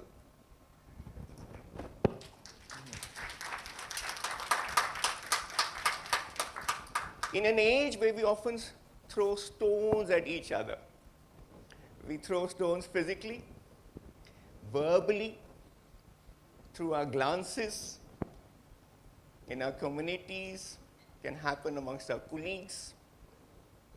Let's go back to throwing pebbles, as we did in our childhood. Let's live in truth and beauty. You know, Sabarmati, which is my favorite place in Ahmedabad, not far away. If you go there, you find eternal peace. Just walking into that place, you find eternal peace. And this is what the Mahatma said long ago, much before sustainability and much before COP debates were taking place. His famous statement, there is enough in the world for everybody's need, not enough for everybody's greed. There is enough in the world for everybody's need, not enough for everybody's greed. What's the difference between need and greed? Anything beyond our needs is greed. Anything that we genuinely don't need is greed. So what do we need? Do we know what we need? You know, there's this great Buddhist fable where a man is sitting on a horse and the horse is galloping away, very furiously galloping away. So someone calls out to him, why are you in such a hurry? Where are you going? You know, you're on a horse, it's galloping away. He said, don't ask me, ask the horse. Don't ask me, ask the horse. So do we need what we want? Do we know what we want? Or is it just because somebody is marketing it to you through social media, through clever advertisements? So much of our consumption is no longer physiological. It's not for the body. It is mental. It's symbolic. Luxury consumption, brands. So much of it is superfluous. So the real question we must ask, what do we really want? Anything we don't really want is just greed. So John Kenneth Galbraith, who was a famous economist at Harvard, he wrote a book in 1959. He called it The Affluent Society. And he said, in an affluent society, the problem is the distinction between need and want starts blurring. Needs are physiological. But wants are endless. They're of the mind. They're endless. And just because someone wants to sell something, wants to make a profit of it, then he sells that need to you. And that becomes a want. So what do we really need? We are a complex of 4 things. In fact, the Indian tradition would say 3 of those are unreal, the 4th is real. But even if you begin from the Western concept, there's the body, there's the mind, there's the heart. So the body has certain needs. We need nutrition, we need warmth, we need shelter, we need security. Those are bodily needs. But to keep it fit, we need to exercise the body. Consuming is not enough. And you notice with all these dimensions, there's the consumption dimension, the consumer dimension, and there's the producer dimension. So the body consumes certain things, but unless you exercise it, yes, whether you go to the gym or you jog, yes, just consumption won't do it. Keep the right balance, and the body doesn't need much. How much food do you need to have your 2000 calories? Not much. Very simple, basic needs. And if you have nutritious food, fruit, raw vegetables, that's what they're saying now, right? Easily done. Nature abounds with those kind of nutritious fruits and vegetables. The mind. So the human being has a large brain, and with this brain, we can produce technology with which we can build houses, clothes. So all the bodily needs, the mind can help provide. It can build shelter, provide security. So that's one function of the mind. But there's another function of the mind, which is it needs its own food and drink. It needs its stimulation. The intelligent mind must flex its muscles. Just muscles need to be flexed. The mind must be exercised. You can play chess, you can do an MBA, you can do a startup. Yes, the mind, just like the body, needs exercise, otherwise it gets restless. So there's a consumption role, again a production role. Exercise your mind. Emotions, the heart. The heart needs exercise, cardiovascular exercise, emotional exercise. We need love, we need to give love. Without love, the heart dries up. Love makes the world go round. So the heart has its own needs. Consumption, take love. Production, give love. Again, 2 roles. But the Indians said something, not just the Indians. I mean, a lot of people in the world, most religions, most philosophies, they said behind all that there's something deeper. So behind the body, behind the mind, behind the soul is something, behind the heart there's something which is the soul, the Atman, the spirit. And the spirit has its own needs. Yes, those needs are the needs which transcend those of the body, mind and heart, because the body, mind and heart are transient. The body comes and goes. The soul is eternal. And the soul is one. It's not in multiplicity. There are lots of bodies, lots of minds, lots of hearts. But underlying all that is the Advait spirit, the universal soul, in which all these appear and all of these disappear. So, the soul has to be fed. And the food of the soul is truth and beauty. That's why Satyamev Jayate is our national motto. Satyam, Shivam, Sundaram. Truth and beauty. Unless we live in truth, unless we live in the beauty of goodness, which comes from love and sharing, then the soul remains hungry. You might satisfy the body, you might satisfy the mind, you might satisfy the emotions. The spirit still starves. So, unless you're established in truth and beauty, you are no longer really living. And here's a distinction I want us to clearly look at. I think a lot of our own civilization and Western civilization, contemporary civilization, is confused between pleasure and joy. We often conflate these two things. We believe pleasure is the same thing as joy. They're almost entirely different. So what's the distinction between pleasure and joy? And are we a pleasure-oriented civilization now? Or are we a joyful civilization now? So what's the distinction? Well, the first thing you'll notice, pleasure comes often from consuming things, passive consumption. Watch some Netflix movie, watch an IPL match, eat a pizza. That is all fine, nothing wrong with that. But that cannot substitute for joy. If you want joy, go and play cricket. It may be bad cricket, doesn't matter. Maybe barefoot. It may be in the lane. But watching an IPL match will give you pleasure. Play cricket will give you joy. So, pleasure, consumption. Joy from creation. And what do you create out of your four faculties? Body, mind, heart, and soul. Exercise them.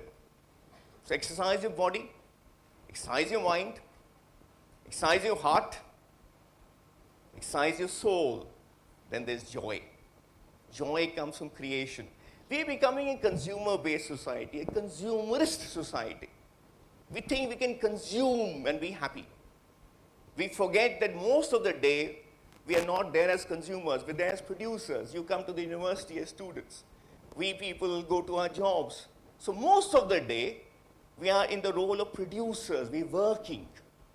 Only in the morning, in the breakfast, at night when we're having dinner, are we consumers. Maybe on a holiday we are consumers. Most of our life, waking life, is as producers. Which is why the Gita said, work is worship. Because it realized that unless there is joy in your role as creator, then the role as consumer is not going to be enough. It will not substitute. Pleasure will not substitute for joy. One comes from passive consumption, the other from active creation. Here's another distinction. Pleasure often comes from acquisition, from taking. Yes? And often then possession, domination. Joy comes from giving, sharing. Yes? So when you give a birthday gift to somebody, there's a feeling of joy. That's an act of giving. Yes? It's not necessarily an act of taking.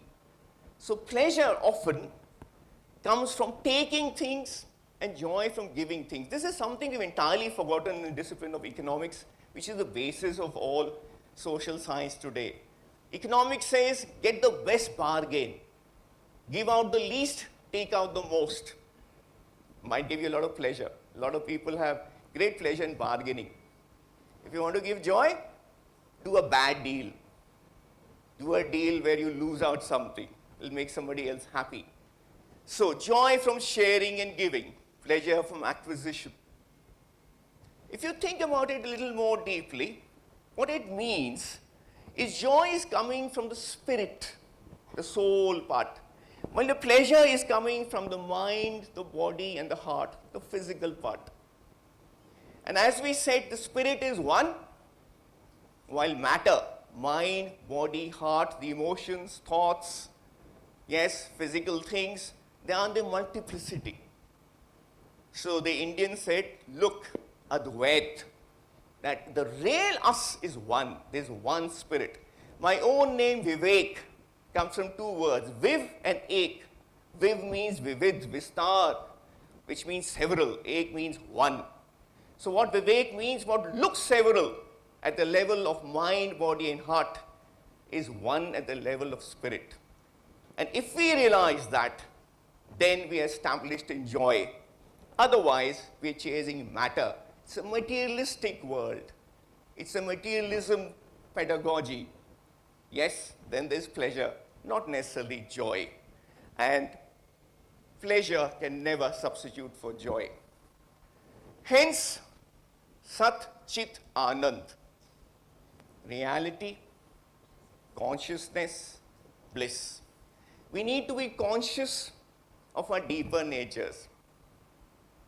The Buddha, when he sat under the tree and meditated as to what the world actually was, so he gave a noble 8-foot path, Ashtanga Marg, which he said this is the way to end suffering. The first of those 8 paths was the right view, samdrishti, the right view. And what was his right view?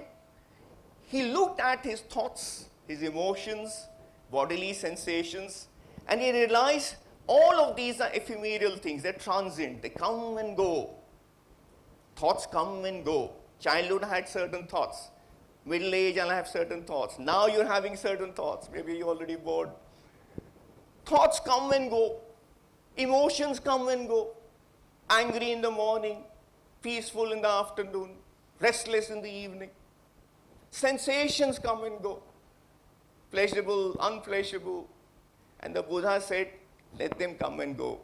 Don't make an identity out of them. Don't grasp them. Don't get attached to them.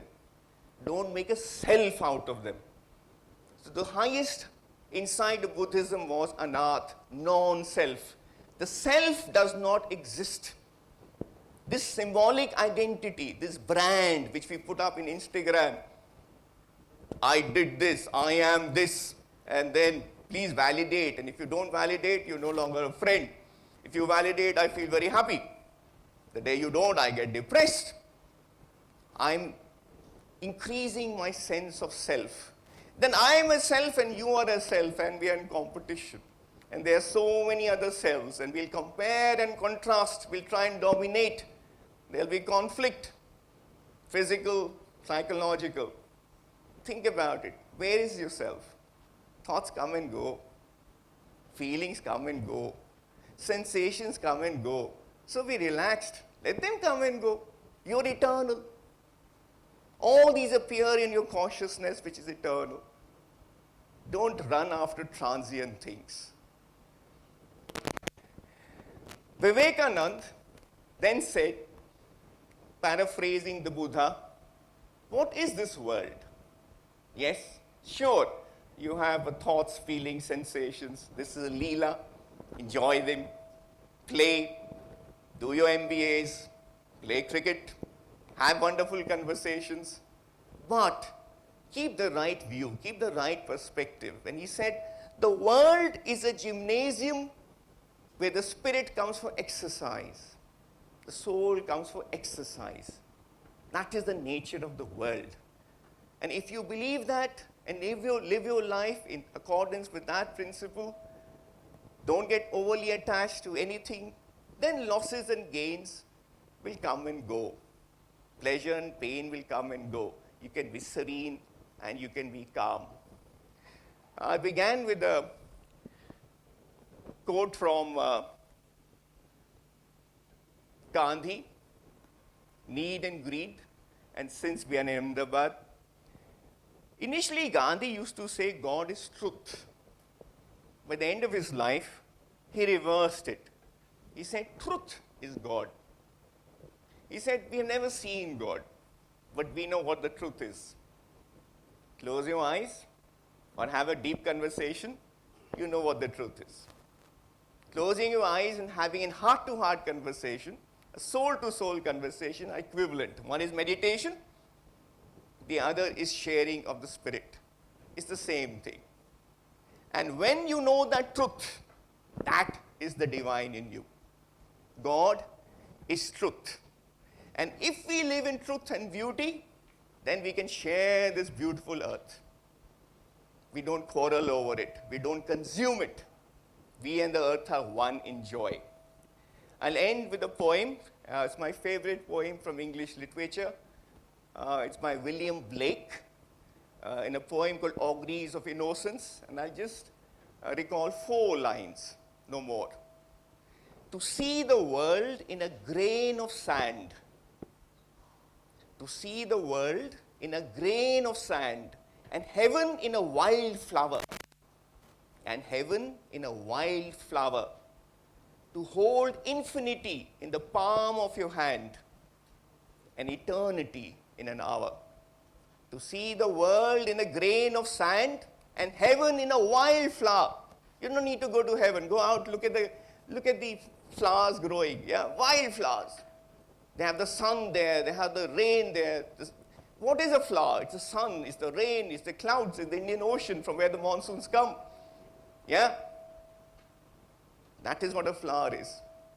To see the world in a grain of sand and heaven in a wildflower. In eternity, you don't have to live forever. Yes, infinity, you don't have to travel the entire cosmos. It's a qualitative thing, not a quantitative thing. Life is qualitative, not quantitative. To hold infinity in the palm of your hand and eternity in an hour. Let us live in truth and beauty. Let us share this beautiful earth. Let's lead joyful, shared lives. Thank you.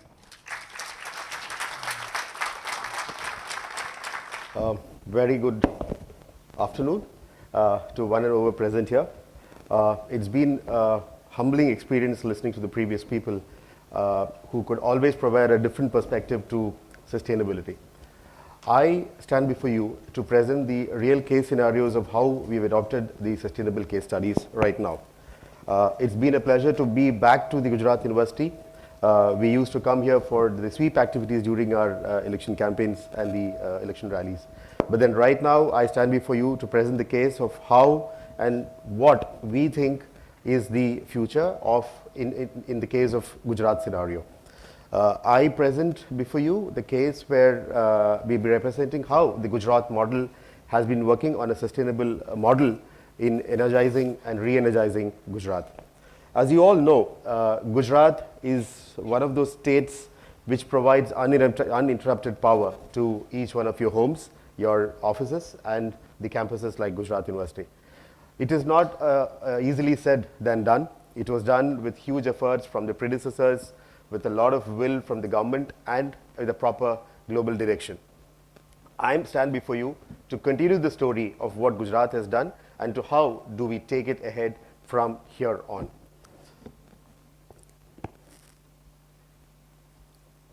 So, just to throw upon how it is done, this is how the important milestones stand in the case of Gujarat. Gujarat, as you all know, over the last 2 decades, has come from electrification of rural areas to electrification of cities, and now transforming from electrification to re-energizing. So Gujarat came up with a solar policy in 2009, which is very important to the present context. Since we also have fossil fuel supported energy systems, and we also have non-fossil supported energy systems, the majority of what stands as of now is fossil fuel based energy systems. So when we talk about sustainability in Gujarat's context, coming for this solar policy, we always took the word called sustainability. Now, having said that, sustainability comes from the Latin word called sustainia.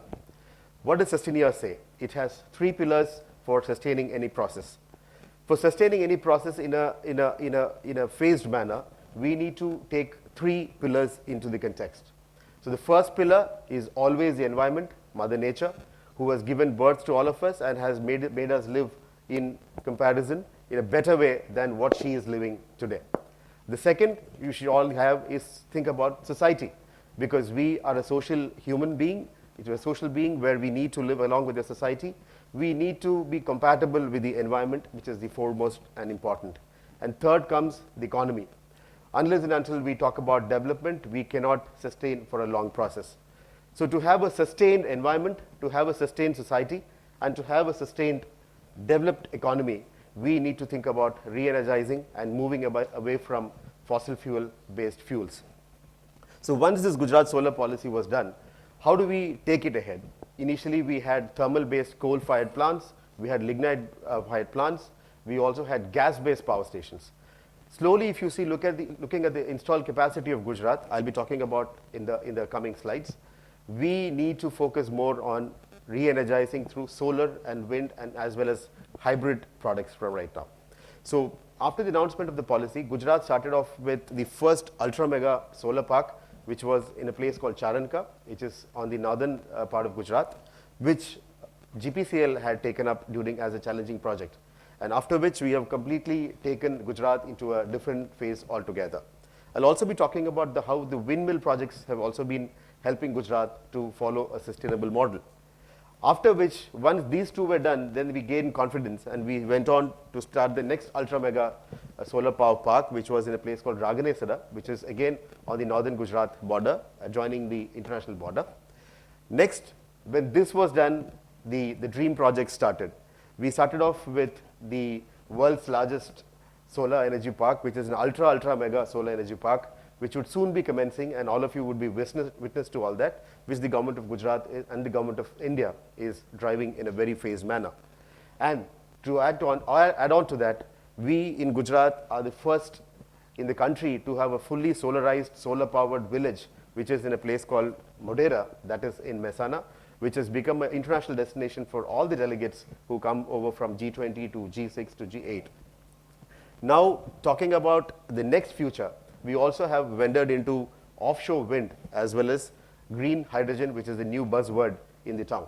And I will be dwelling upon each and one of those projects right now. Talking about RE power generation, if you see the gray color and the little gray color over that, it is coal and gas, which is always a peculiar model where you see during 2015 to 2023, over the period of about 8 years, during the last decade, you see there is almost a constant use of coal and gas. And after which you see the growth story of the green, which always we've been talking about the green buzzword. It started off with 4,638 megawatts. It has reached to 21,897 megawatts in just a phase of 8 years. If you see the overall renewable energy capacity, out of the 100% capacity of what Gujarat has, the renewable energy factor has come close to 50%. We have reached about 46%. In the India scenario, India has about 16% of the total value of solar energy. So if you talk about renewable energy, if you talk about renewable resources, India accounts for about 16%, whereas Gujarat has reached to about 46% of its own energy use. Now, talking about that, we are in close competition with a state called the southern state of Tamil Nadu for the wind install capacity, where the power generation is always dependable because we have a very long coastline. Gujarat, having been blessed with the longest coastline in India, has now beaten the state of Tamil Nadu also, and we are now first in the country in terms of installed wind energy capacity. So these days, if you are happily switching on your electric fans and air conditioners, and if you see that power is not going, it is not just because of thermal power, it is being sustained and added because of the wind energy power projects. Adding to that, second to Rajasthan, we are now second in terms of installed capacity. We are about 10.4 gigawatts. So we are second in the country. As soon as Khavda happens, we will be the first in the country to have the highest installed capacity, which would go to about 44 gigawatts. And that is not far away, it's in just 1 or 2 years right from now. We also intend to plan to become the world's largest solar energy producer. One state of Gujarat will be contributing more than 50% of what the entire country would be contributing in a very, very rapid time, if you see. So having said that, as of now, we are second in total RE installed capacity in the country. Now I'll tell you how we are doing this on a day-to-day basis. So these are the major renewable energy projects in Gujarat. I'll just throw a light into this. So, yeah, so this is the Charanka Ultra Mega Energy Project, which was visioned, planned, executed, and commissioned in an area of about 5,000 plus acres. It's approximately 5,384 acres. The work started in the year 2011, and the work completed by the year about 2013. If you see the cost of the tariff, generally in energy terms we call it the tariff, that is the rate of power kilowatt hour in unit terms. So it was initially 15 rupees per unit. The leadership provided by Gujarat at that time helped us execute these projects. So the project executors started off with 15 rupees per unit, which has drastically come down, say approximately to 2.5 or 2.8 rupees per unit as of now. So if you can see that if the power is becoming cheaper, which started off at 15 rupees that time, has come down to 2, it is a massive upscaling of all these projects which has added to the sustainable models. Having said that, this has brought about a huge impact on the society. reduce the carbon emissions from the environment, as well as adding to the economical status in that area, particular area of the society. We also do CSR projects in the society to help the people help better education, gain better health care, gain better Anganwadi access, gain better access to sanitation. So all these activities come as an economic developmental activity, apart from safeguarding the societal goals of a sustainable model. After this was done is what put Gujarat into the global scenario, where we could project ourselves as a solar capital. Having said that, Gujarat also has a vast land of wastelands which is being currently utilized in a phased manner. I'll be talking about that in the coming slides. So this is the second project where we took up. Again, you can see this is about 700 megawatts, comprising an area of 3,477 acres. You can imagine the scale. It's not just 1 acre, 2 acre, 3 acres, or about 20 acres. It's scale of 2,000, 3,000, 4,000 acres. So this project was again conceived and implemented in the year 2014. This is again adding to about we are adding to another 30 megawatts in this present project, which will be again scaling up. So it's about 7 plus 7, it's about 1,400 megawatts of energy coming from these two parks. Now, if you see how this is helping the local economy, wastelands otherwise were barren deserts, or where it was a place where you could not grow anything. So we don't go into agriculture fields where agriculture needs to be sustained. All of you know the food which we eat comes from the poor farmers, or nowadays we should not say poor because they are growing because of the new evergreen revolution that is happening. These farmers are also adopting these kind of units. We also currently have small grid-based units where farmers are also told that they could put smaller parks wherein they can feed into the main grid, gain money out of it. This was a very good model where it was adopted, and now you see all the farmers have seen this, that this is what the state is earning from. Now what they're doing, the farmers put up small grids of say around 0.5 megawatts, 1 megawatt in their farms. They put it in the grid and they become net exporters of energy rather than consumers of energy. So they have started earning money, they have started consuming power, and as well as producing power and contributing to the national grid. So this is the fourth pillar which I would want to speak about. All of you would have heard about the Sun Temple in Modera, which is just hardly about 100 kilometers from here. So it was a vision of the government where we wanted to give a new phase manner for the Sun Temple. Sun Temple had an ancient history, a long history which was proven in track record. So how do we re-energize that and provide power for the topic? If you look into this temple lighting was done on a solar model. So what we did, we put up a solar park in the village nearby. So that is the Modera Sun Temple you see, which has been lit. To garner the knowledge, you should all be visiting this place. I would request you to visit this place because it is the first in India where the solar park is powering the entire village. All the villages are on solar rooftop, where each and every villager is now producing power and also exporting power because of the net metering. Apart from which, this solar park also lights the central lighting in the village, the waterworks, the drainage works. We use pumps and everything is lit on solar power. And we have also added battery enabled storage for these grids in the village. You can see the parking facilities also have solar panels there. So even these gets charged.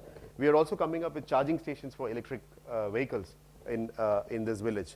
So this is called the BESS, Battery Energy Storage System. It is basically a lithium-ion based storage system. These days you also have sodium-ion and other technologies which is coming up. But we went for a proven technology. Now what is happening is, after a year of installation, the entire village is not having any electricity bills to pay. They in fact sell the power to the nearby DISCOM, and they are being paid on a monthly basis. Apart from which, the temple is always lit in the evenings. Whenever there is a delegation visit or whenever there is a festival or any programs happening, it is completely lit on solar batteries. So now we have guaranteed an uninterrupted power. This is the one which you should all be knowing about. This is the so-called the ultra mega hybrid solar park, which would soon be coming in the district of Kutch. So this is about 72,400 acres, and this is going to be the world's largest solar energy park, producing 30,000 megawatts of energy. So there are multiple players and multiple stakeholders who would be contributing to this. But yes, this would put Gujarat's map on the global stage. There are claims which say that once this is done, we would be able to see it from space directly, and probably on your Google Maps also very easily. So this is one of the mission which has been taken up on a grand scale by the government of India as well as the government of Gujarat. These are pictures of how the work is being done, the pile works and the installation of modules and all those things. Now, having said that, solar is not just the only option. We also have wind energy, we also got tidal energy. Gujarat is the highest producer of wind energy in the country as of now. The first one was commissioned in 2011 after the solar policy of 2009. And as of now, we have got an installed capacity of more than 100 megawatts. 20 is specific to the windmills, which is done by the power company of GPCL. What is the way forward towards sustainability? Since I told that it has to sustain over a period of time, it has to sustain the economy, it has to sustain the society, and it has to be friendly to the environment. Where we make huge claims after the UNFCCs, the COP28s, the IPCC panels which happen, we agree to those terms, and we say that we would commit to decarbonizing the energy ecosystem. And we also say that we are heading to net zero in quite a lot of time. How do we do it? So the Gujarat Power Corporation, as of now, has started this on a very big scale. The next future projects which would be coming are the near-shore projects, which we are taking up in a place called Mahua in Bhavnagar. This is about 1,000 meters from the shore. That's a beach. So this would be producing about 100 megawatts of energy, which you all see in Europe and elsewhere. You would soon be seeing this in Gujarat in a very, very short time. So this project is being conceived. And after which we are delving into about 30 gigawatt of ultra sea-based mega projects in the sea. So this will be about 12 nautical miles from the shore. It will be from the exclusive economic zone of India, wherein the initial phase would be about 500 megawatts of offshore wind. You can see the mills and turbines would be on sea. So certain would be, the pillars would be going down, certain would be floating. But yes, we are soon starting this 500 megawatts, and very soon we would produce another 30 gigawatts of offshore wind, and this is the future. So Gujarat is delving into this. This is the new buzz in town, green hydrogen. Gujarat, having said that, is going to be the destination for green hydrogen in the country. The National Green Hydrogen Mission has a big ambition of producing 5 million metric tons of green hydrogen in the years to come. That's about 5 years from now. And the goal is to bring the cost of hydrogen to $1 per liter. As of now, the Gujarat has conceived a huge wasteland allocation policy, based on which it has been allocated to the stakeholders. And the stakeholders would be putting up systems of electrolyzers, plants, port infrastructure, transport infrastructure, shipping infrastructure. And soon you would say, 5 years from now, you take my word, Gujarat is going to be the global leader in the production of green hydrogen. This is the future, and we would be soon replacing the fuels, the fossil-based fuels presently which has been in the market, will slowly be taken over by electric and later on by hydrogen. So hydrogen as a fuel would be the future. We would also be catering to the industry in steel cutting, gas cutting. We would also be producing ammonia and exporting it to the other countries, because we would be a net exporter of hydrogen. And fourth, very soon you would be seeing hydrogen-based vehicles. So in the upcoming VGGS, we would also be putting up the hydrogen fueled powered buses and trucks, which you are all most welcome to see. This is the future. We are talking about round-the-clock energy. If you are producing clean energy, we are not able to provide this clock energy more than 8 hours. So what happens with solar? There is a peculiar problem. What after sunset? So we don't have storage mechanisms. So now we are coming up with something called the BESS. It could be storage units. As of now, we have put this in Modera. It is about 5 megawatt hour battery units which we are providing, which will soon be converted into 15 megawatt hour projects very soon. And this would help us to gain the peak hour tariff. It's a very technical term. It's called peak hour tariff. You will be able to sell power at the peak time when the entire country is wanting power. That's at about 6 o'clock to 8 o'clock in the evening, or 10 o'clock in the evening, when everybody is switching on your iron boxes, washing machines and everything. So we will be able to sell power at a better rates and gain the revenue from that. So this is the future model, wherein we will be able to store the energy produced in the morning time, and we would be selling it off during the peak hours, which would create a general model for the small scale industries. And just to conclude, in the case of sustainability, talking about commitments, global commitments, developed countries, developing countries, whatever commitments we make that we wish to do, I think unless and until you roll it on to the field and show to the people that we are committed to the global ecosystem, and we are serious about sustainable development goals, and we are serious about the obligations that we make in the Conference of Parties, we will not be able to take sustainability into the future. It's my humble request to all of you to be a part of this global story and to be a part of the Gujarat's sustainable future story in the days to come. Thank you so much. Namaskar, friends. I have a very difficult job because I'm talking on a subject in which sustainability is not clearly written in the title. We are today witnessing all kinds of challenges, all kinds of turmoils. We hear about climate change, we hear about global warming, we hear about obviously all kinds of other issues that are afflicting. Well, we can look at whatever we are witnessing, that is all kinds of manifestations. But it is essential to look at the deeper reasons and foundation for this. Economics, as we are understanding today, is only 250 years old. Most of you must have heard about Adam Smith. Adam Smith wrote the book Wealth of Nations in the year 1776. That is almost 250 years ago. And that has been the cornerstone and the foundation for all that we are seeing in the field of economic activity, especially with reference to capitalism or neo-capitalism. Adam Smith came up with the idea that your self-interest, rational self-interest, and maximization of profits should be the mantra for going ahead. And if you really look at all the economic theories, they are more or less variations of Adam Smith when we are looking at the capitalism space. For almost, you would say, 100 years, this was being practiced, and it created many anomalies and many dissatisfactions and discontents in the society. And that's when you had another brilliant economist, philosopher, Karl Marx, who came on the scene, and he came up with the idea of communism. I studied at IIM Ahmedabad doing my MBA or PGDMA as it was called, and we were told that the purpose of doing business is to make profits. Or if you are a business manager, you are required to maximize profits.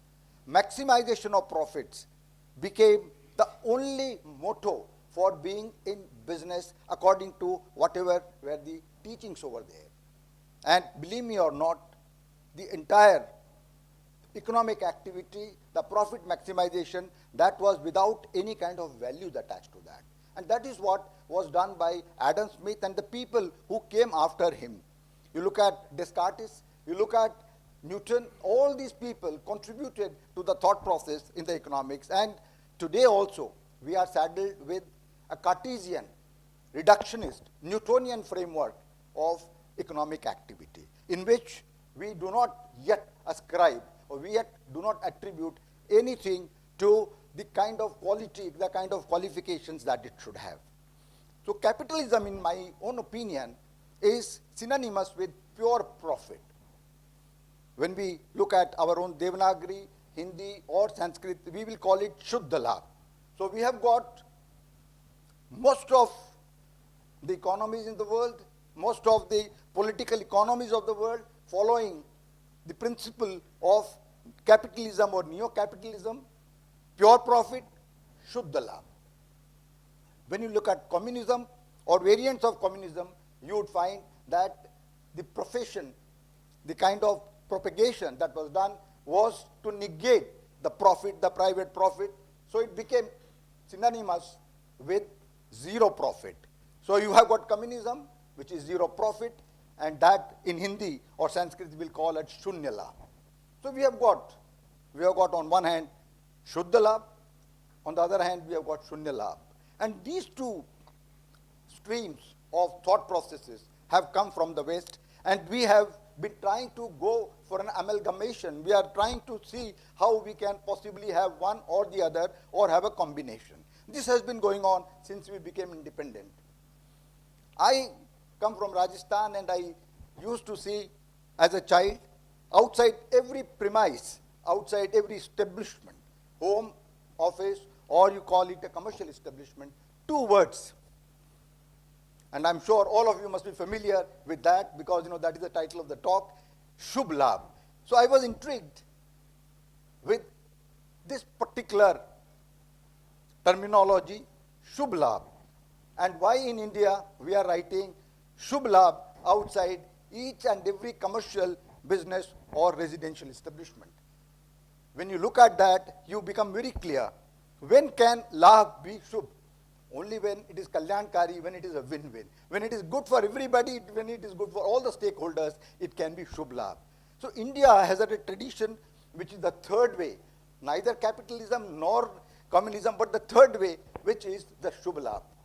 Dattopanji Thengdi, one of the foremost thinkers of our country, wrote a book called Third Way. But in Third Way also, he did not bring the use of the terms Shubh Labh. Before him, Deen Dayal Ji Upadhyay, or you talk about, say Gandhi Ji, or you talk about Bajranglal Ji Gupta, all of them tried to interpret it in one way or the other. And we have got, say Gandhi Ji talking about trusteeship. We are talking about, Deen Dayal Ji Upadhyay talking about ekatmatavad, manavta, manav ekatmatvad, or you are talking about, Bajranglal Ji talking about Sumangalam. You will find that these are all synonymous with the term Shubh Labh. Now it is essential to see how did India inadvertently, consciously or otherwise bring Shubh Labh into circulation. So it's necessary to go back to the history and try to at least see what exactly was the kind of knowledge system prevalent in India thousands of years ago. All of you would have heard about Chanakya. I'm sure everybody knows about Kautilya. Would you believe that until 1905, Arthashastra was buried underground? It was in that particular year, 1905, that Sama Shastri of Mysore Oriental Library discovered the treatise, the magnum opus called Arthashastra in 18 volumes. And in 1950, he published a book, or somebody else published a book, and that actually became the forerunner to all kinds of literatures that we see on Chanakya. Chanakya was obviously not an economist in the strict sense, but the kind of things that he covered on economics, on political economics, on the statecraft, go to show that Chanakya is the true and genuine founder of economics in the world. The kind of things that are covered are being probably discovered even now. He talked about opportunity cost, he talked about simple interest, he talked about compound interest, and these kinds of things are not covered by Adam Smith. Balbir Singh Sihag, Professor Balbir Singh Sihag, Professor Emeritus of Economics in MIT University, has written a beautiful book called Kautilya, True Founder of Economics, in which he has tried to explain why and how Chanakya was a way above anybody else and is genuinely the founder of economics. Balbir Singh Sihag wrote another book, very interesting book, which is called Moral Hazards, Kautilya Moral Hazards, Systemic Risk and Poverty. Again, that is worth reading. Now, Chanakya was not at all given to any religion. He was very secular in his thinking, and believe me or not, Chanakya laid a lot of importance to ethics. For Chanakya, and in Chanakya's or Kautilya's Arthashastra, you would find that ethics are closely interlinked with economics. If you go back to the Greek history, you will find a similar concept prevail even at that time. Adam Smith himself, you will be surprised to know, wrote the first book on moral sentiments. He wrote The Wealth of Nations 17 years after the first book, which was on theory of moral sentiments. So he was also believing that economics is not only money, it is a lot more than that. Chanakya, as a matter of fact, gave shape, gave voice to our Sanatan thinking. Look at the four purusharths that each one of us is required to follow. Dharma, Arth, Kam, Moksha. Now this is something which is known to all of us. And dharma does not mean religion. Dharma means ethical, dharma means being righteous, dharma means being moral. Moral, ethical and righteous. That is what is the dharma part. And in everything, Chanakya, or say the people who preceded him, or people who came after him, and that, please understand, was 2,300 years ago, it was very, very clear that when you are going for say kind of accumulation of wealth or generating income, it should be preceded by dharma. It cannot be without dharma. And that's how a person like Balbir Siag says that Chanakya's economics, the Kautilya's economics are ideally dharmanomics. These are the economics which are required to be seen from an ethical lens. 4 sutras that you would have probably heard from Chanakya.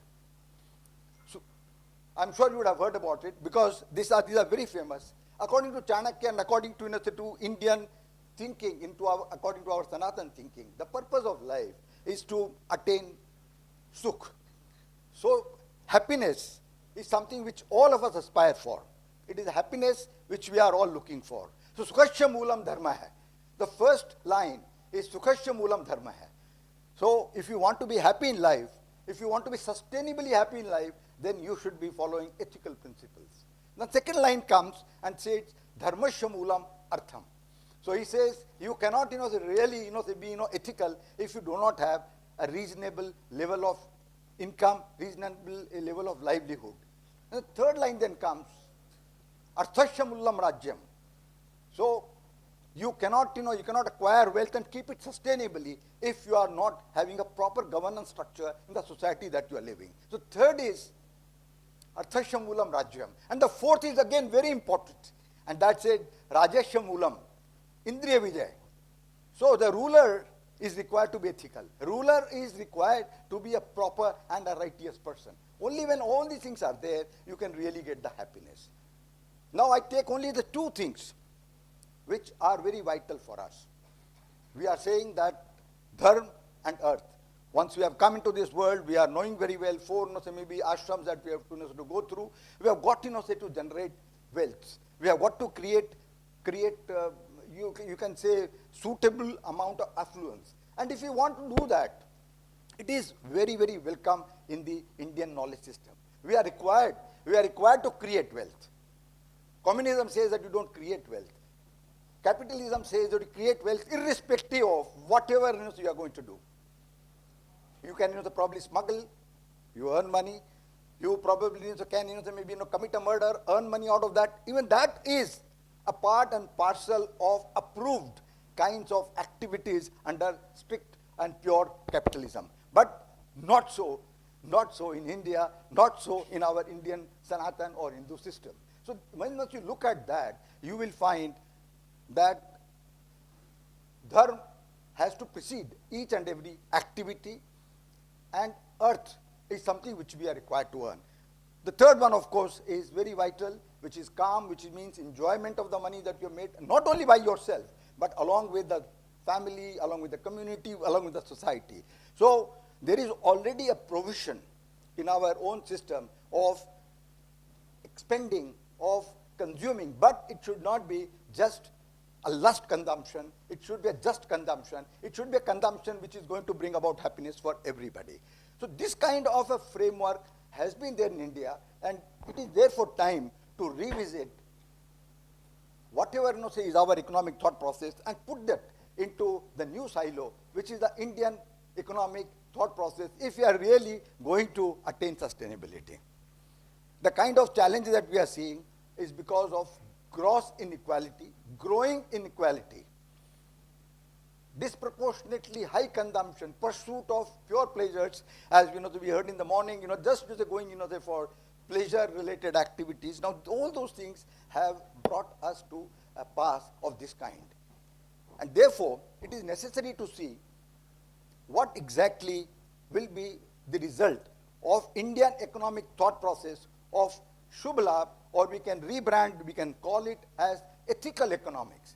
If we look at ethical economics, what is going to be the result and what is going to be the impact on sustainable development goals, which UN has formulated? There are 17 goals. I would like to take only a couple of them to kind of explain how Shubh Labh, ethical economics together can really help in attaining two goals. One is in health, the goal number 3. Health and well-being, if you look at, we are all today being told that allopathic system is the only modern scientific system. According to variety of sources, and according to, to many details that are available, it is now clearly realized that Ayurveda, Unani, Siddha from India, or homeopathy, from outside of India, yoga, pranayam, all of them bundled together as Ayush, is essential if we want to have sustainable health. If we want to have long-term health without side effects, if we want to address promotive, preventive, rehabilitative, and palliative part of health, it is not going to be possible without Ayush. Ayurveda in itself is a sustainable life science. Ayurveda stands for life science. It is not only medicine, it is your complete lifestyle, the kind of, say maybe practices that you do follow, the kind of foods that you do take, the kind of, the sleep pattern, the kind of thought process, ahar, vichar, vihar, all of them are covered by Ayurveda. So Ayurveda itself is a great tool for sustainability. If you want to look at the carbon footprint in the health space, you will be surprised to know that allopathy is probably the most carbon intensive medicinal science. I am familiar with homeopathy, which in my opinion is a super green medicinal system, because first of all, it is resource efficient, secondly, it is energy efficient, thirdly, it is healthy, and fourthly, it does not cause any kind of an ecological damage. Homeopathy is a super green, Ayurveda is green, Unani is green, yoga and pranayam are super green. Now, if all of them are taken together, we can obviously make the world a lot more healthy than what it is now. I'm not saying that we should not have allopathy, but a combination of the two are going to be the guiding force. Recently, in Jamnagar, a World Center for Traditional Medicine has been opened. Government of India is already giving a lot of thrust to Ayush, and there is now a talk of combining the two for attaining the health goals that we are there in SDG. And obviously, the Indian knowledge system in the healthcare is going to be responsible for this. The second important area is education, wherein we have to look at the Indian knowledge system, wherein we are talking about Gurukul. It is not necessary to go only for degree-based education. The kind of obsolescence that we are seeing in the world means that we have to continuously upgrade, continuously skill ourselves. Skilling at all the places is going to be essential for us to attain the kind of sustainable development goals. Therein again, commercialization of the kind that we are seeing should be rethought. It is a commercialization which is responsible for killing the quality and quantity of education that we are seeing. The blind pursuit of kind of getting a rating from outside of India is another factor which is leading to many unsustainable practices. So these are the two areas that I spelled out, but I think when you look at each and every segment, ethical economic framework, Shubh Labh framework will be able to give us far better results than we are getting. So I would like to now look at 4 or 5 steps that we are required to take, because it is not necessary to go on talking about the problems. We need to look at pragmatic solutions. The first solution is to look at the global financial architecture. You'll be surprised to know that the colonizers of the world are responsible for creating an infrastructure which promotes dishonesty out and out. The tax havens that are there in the world, they are of course places where you can go and put your own honestly earned incomes, But bulk of the money that flows through those centers are coming through unethical means. And that particular money is drained away from poor people, that is drained away from poor countries and developing countries, and are given into the hands of rich and powerful. OECD, as a matter of fact, has been looking at this problem, and that is called base erosion and the shifting of profits, BESP. And they are trying to say how we can check these practices. So that's the first the thing which is required to be done. The second thing is that within the government thinking, within Indian government thinking, a kind of India centricity should be brought in. We cannot always think that the Western thought process, Western processes and Western systems alone will be good. There has to be a blend of India-centric plus Western-centric. So entire the government has to work on kind of a combination of the two things. These two together, along with many other steps, will be helping us in moving towards, obviously, something that is going to be ethical economics. I would like to conclude by saying that ethical economics or Shubh Labh is essential or integral part of Vasudhaiva Kutumbakam. Vasudhaiva Kutumbakam cannot be possible without Shubh Labh or ethical economics framework. Life, that is lifestyle for environment, is another factor which again is not going to be possible without this. The two of them together have to become very, very important as we move forward. So in nutshell, ethical economics, Shubh Labh are essential for a happy, healthy and harmonious world and for a sustainable development which we are all angling for. Thank you very much. Hello everyone. I'm slightly nervous because I'm speaking after such accomplished speakers, seasoned professionals. So just bear with me if I fumble or do whatever. What I've decided to do is actually tell you my story because it's a little early for me to talk philosophy. So I'll talk about my story, the different incidents that happened in my life that connects to the topic, what kind of learnings I have derived out of those incidents, and then I'm marrying those learnings to the work that we are doing currently at the Atal Incubation Center in the Indian School of Business. So I would love to start from the beginning. My story begins in the year 1990 when I was born in the holy city of Allahabad. At least it was called Allahabad back then. It's now called Prayagraj. And we moved to Delhi when I was about 9 or 10 years old in the year 99. What was interesting that we were considered one of the luckiest generations because we were stepping into the millennium. And a lot of buzz around IT, etc. was going on around the world. A lot of development was in general happening. So coming back to my personal side, my parents were very close to the relatives and the friends we had back in Allahabad. So every fortnight after shifting to Delhi, we used to go back every second weekend to Allahabad. There was a train which we took on Friday evenings from Delhi and then take the same train back Sunday evenings back to Delhi. Why I'm narrating you this incident is that during those years, we used to live in Mayur Vihar Phase 1, which is the Trans-Yamuna side of Delhi. And to go from that part to the New Delhi station, there was just one bridge, which was called the ITO bridge. And to reach that bridge, we had to cross about 2 signals. And we always used to travel in auto rickshaws. That was the only public commute available those days, besides the buses.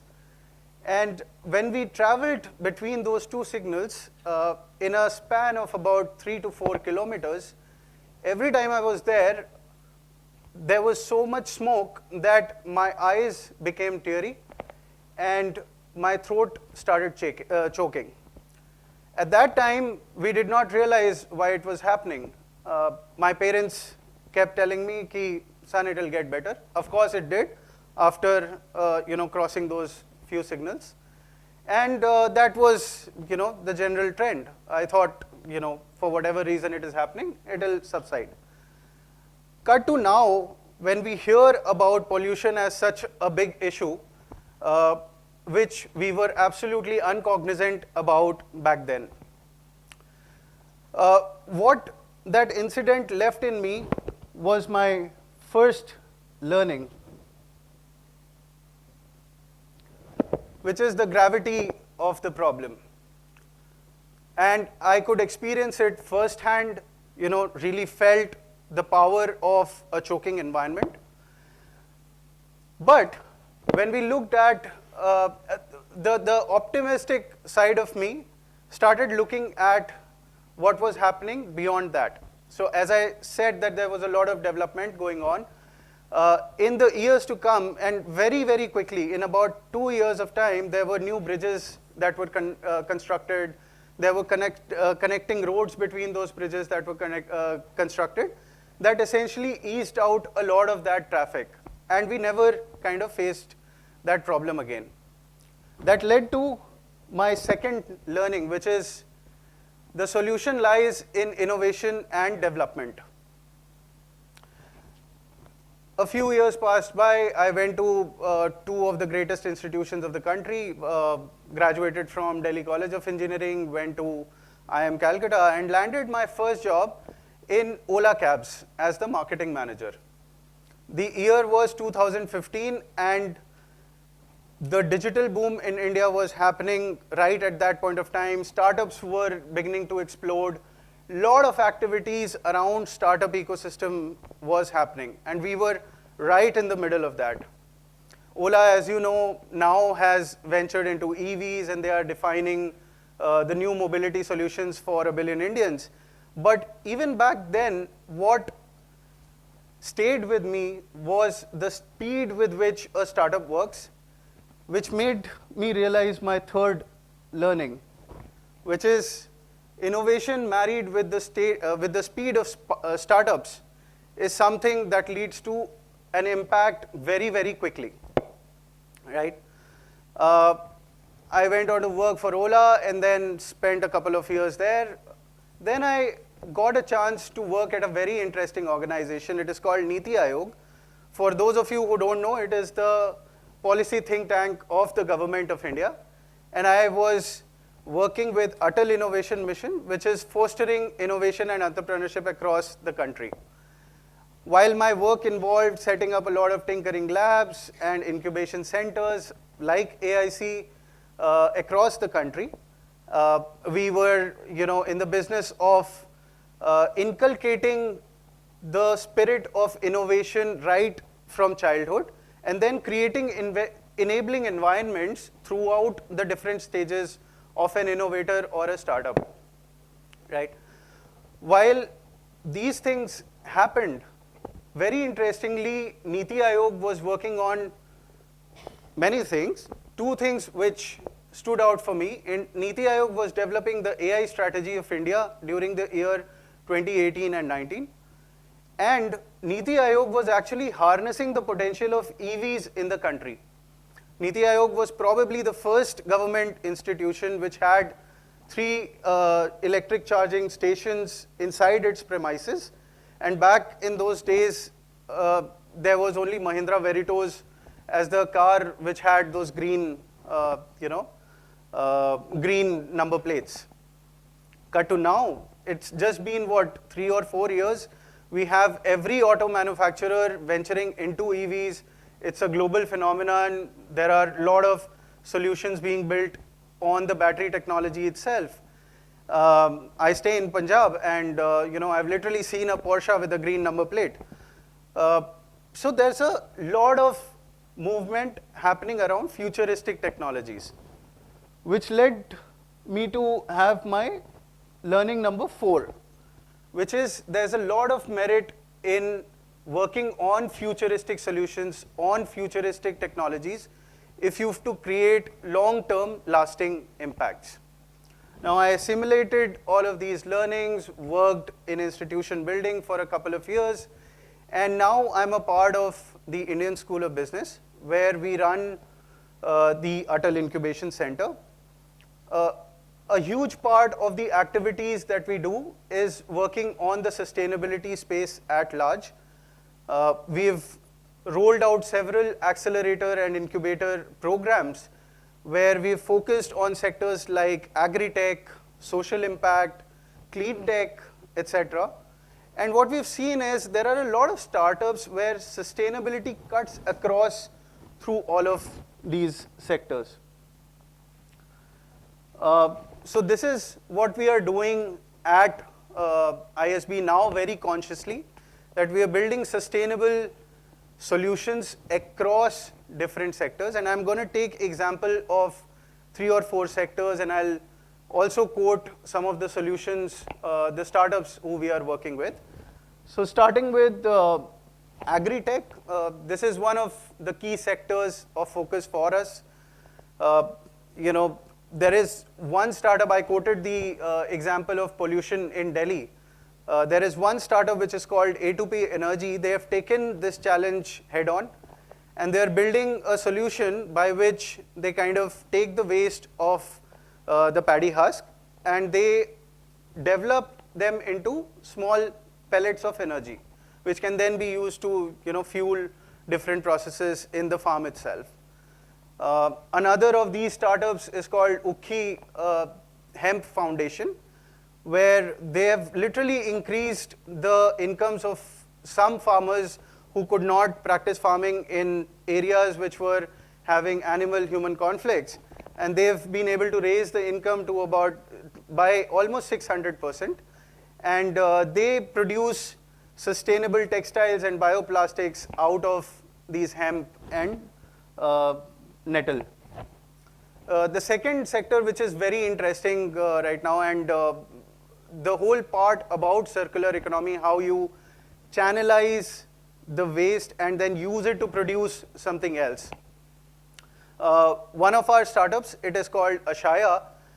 They are in the business of producing very fancy designer sunglasses, which are made out of the wafer packets, right? We all eat wafers, chips, etc. So the leftover packet, which is a plastic wrapper, they create sunglasses out of this, and they have been featured across the world. They've just featured their product in one of the prominent fashion weeks of the country. And in the last 4 months alone, I have personally witnessed about 20 solutions, more from very young students working in the Atal Tinkering Labs, and this is across the length and breadth of the country. And these students are, in different manners, they are saying that let us collect all the waste, let us go to the point of collection itself, and then channelize that waste into producing some meaningful substance, like household items or decorative items for that matter. Mobility, I can't stress on this enough. While Ola stands out as a personal example, in my role with the Atal Incubation Center, we are supporting a lot of startups ranging from EV cab aggregation to battery technologies to there are also solutions which are setting up their own EV charging stations. That's a relatively new thing in the country. And while they are doing that, they are also powering their stations through some sort of renewable energy. So they would have solar panels to charge those particular stations. Sanitation, again, is a very, very interesting area, and a lot of traction has been happening with respect to creating sustainable products.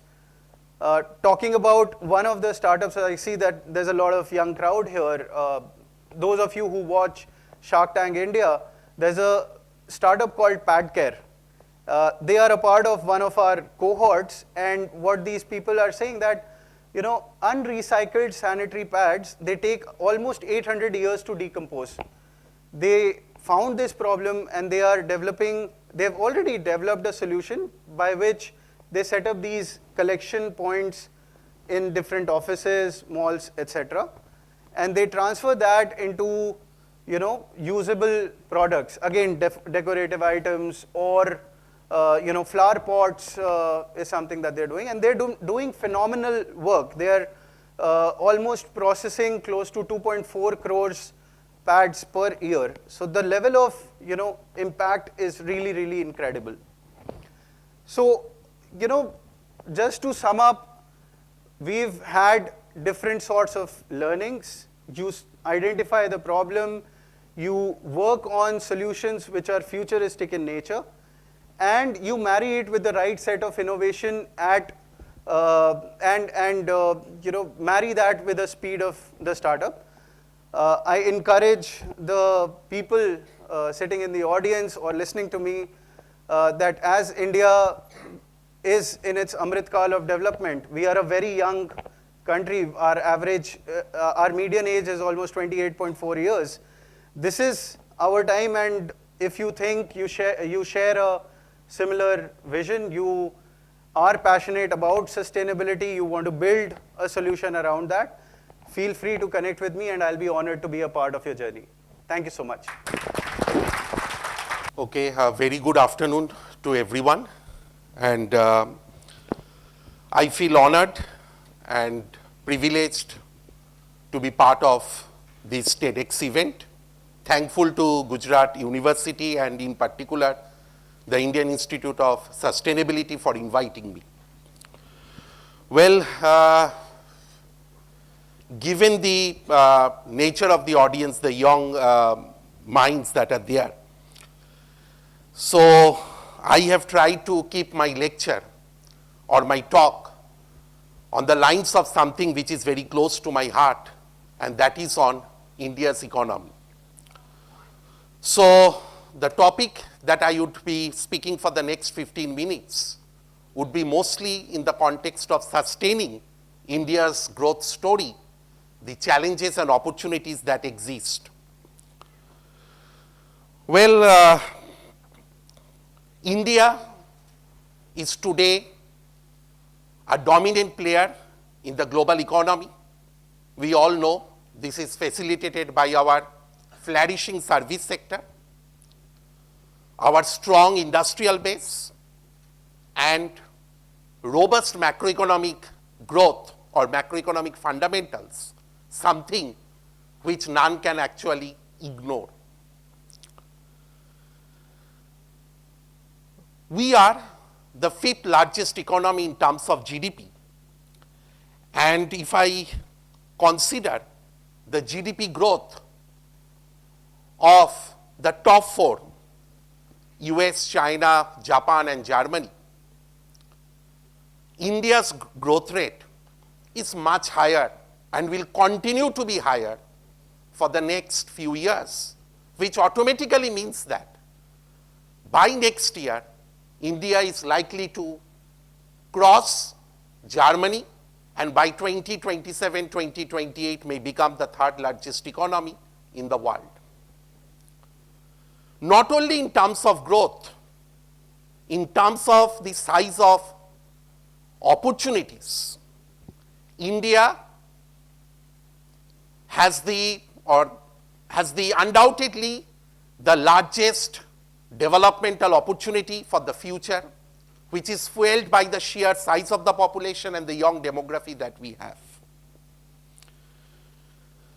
Well, these are all positive sides for the Indian growth and Indian economy. And if we consider the post-COVID period, then India's growth has been continuously on the increase compared to many other countries in the world. So what has triggered this growth paradigm in the Indian economy? Some might say that it's a base effect. We are calculating a percentage. So if in COVID period your growth is low, obviously in percentage terms it should be high. Even a small absolute value will going to translate into a high percentage value. Some may say that we have changed the base year, and the base year has been changed in such a way that it will facilitate a high numbers. Let's not go into those aspects, because when we calculate the growth rates per se, the percentage, any negative side that are there normally gets neutralized.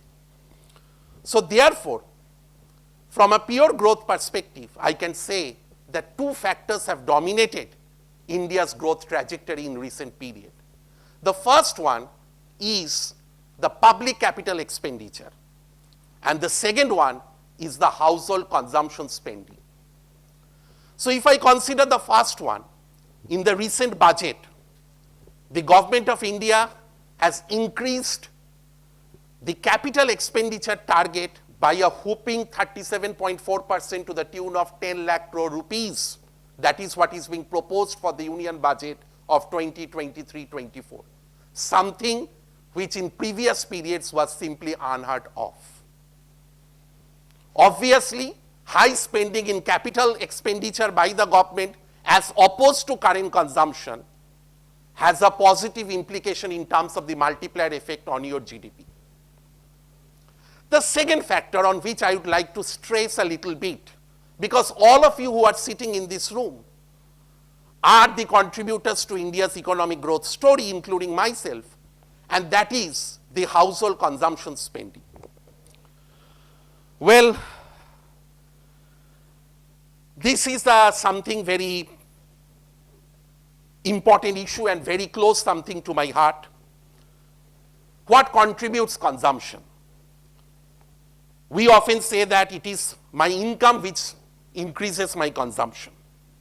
But actually, if you look and go a little bit deep, it is not the income, but it is your expectation. And there is a huge branch of economics nowadays which focus on the role of expectation in policy making, in consumption, in GDP, and in many factors. I give as an example. Suppose there is worsening of the war situation between Israel and Hamas.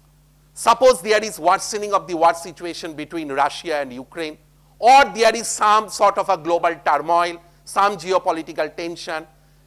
All of us sitting in this room, none will be directly affected. But we will see and we will read in the newspapers every day that something bad is happening in the world. And although our income is not being reduced, we tend to be thrifty in nature. We tend to save more rather than consume more, anticipating something bad will happen in future. And as we start consuming less and spending less, this will going to have a repercussion on the production side of the economy, on the supply chain. There will be an unintended accumulation of inventory stock, cut in production, rise in employment, and then you anticipated that you will lose your job. So therefore you started saving more rather than consuming more, and actually you will end up losing job because of the cut in production. So what we say is, in policy parlance, that my expectation has become self-fulfilling.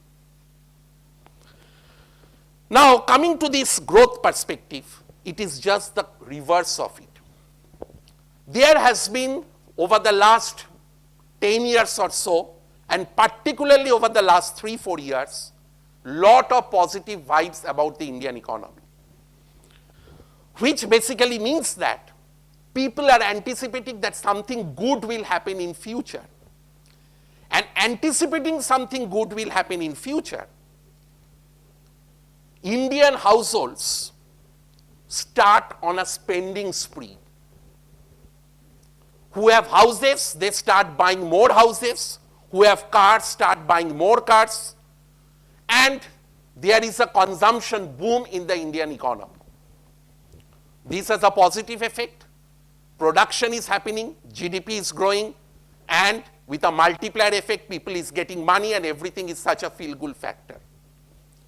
Well, this consumption expenditure constitute roughly around 65 to 70% private consumption, I am speaking, not even government, to our GDP. And if consumption is on a boom, there is a spending spree among the households, it will definitely going to have a boost to our GDP, and we are growing strongly. My topic is sustaining this growth. Challenges. First is challenge. And recently I have published one newspaper article in Financial Times Asian version, which is called Asian Nikkei.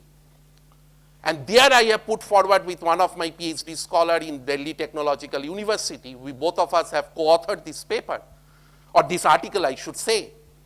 And there I have tried to focus on how is this consumption happened.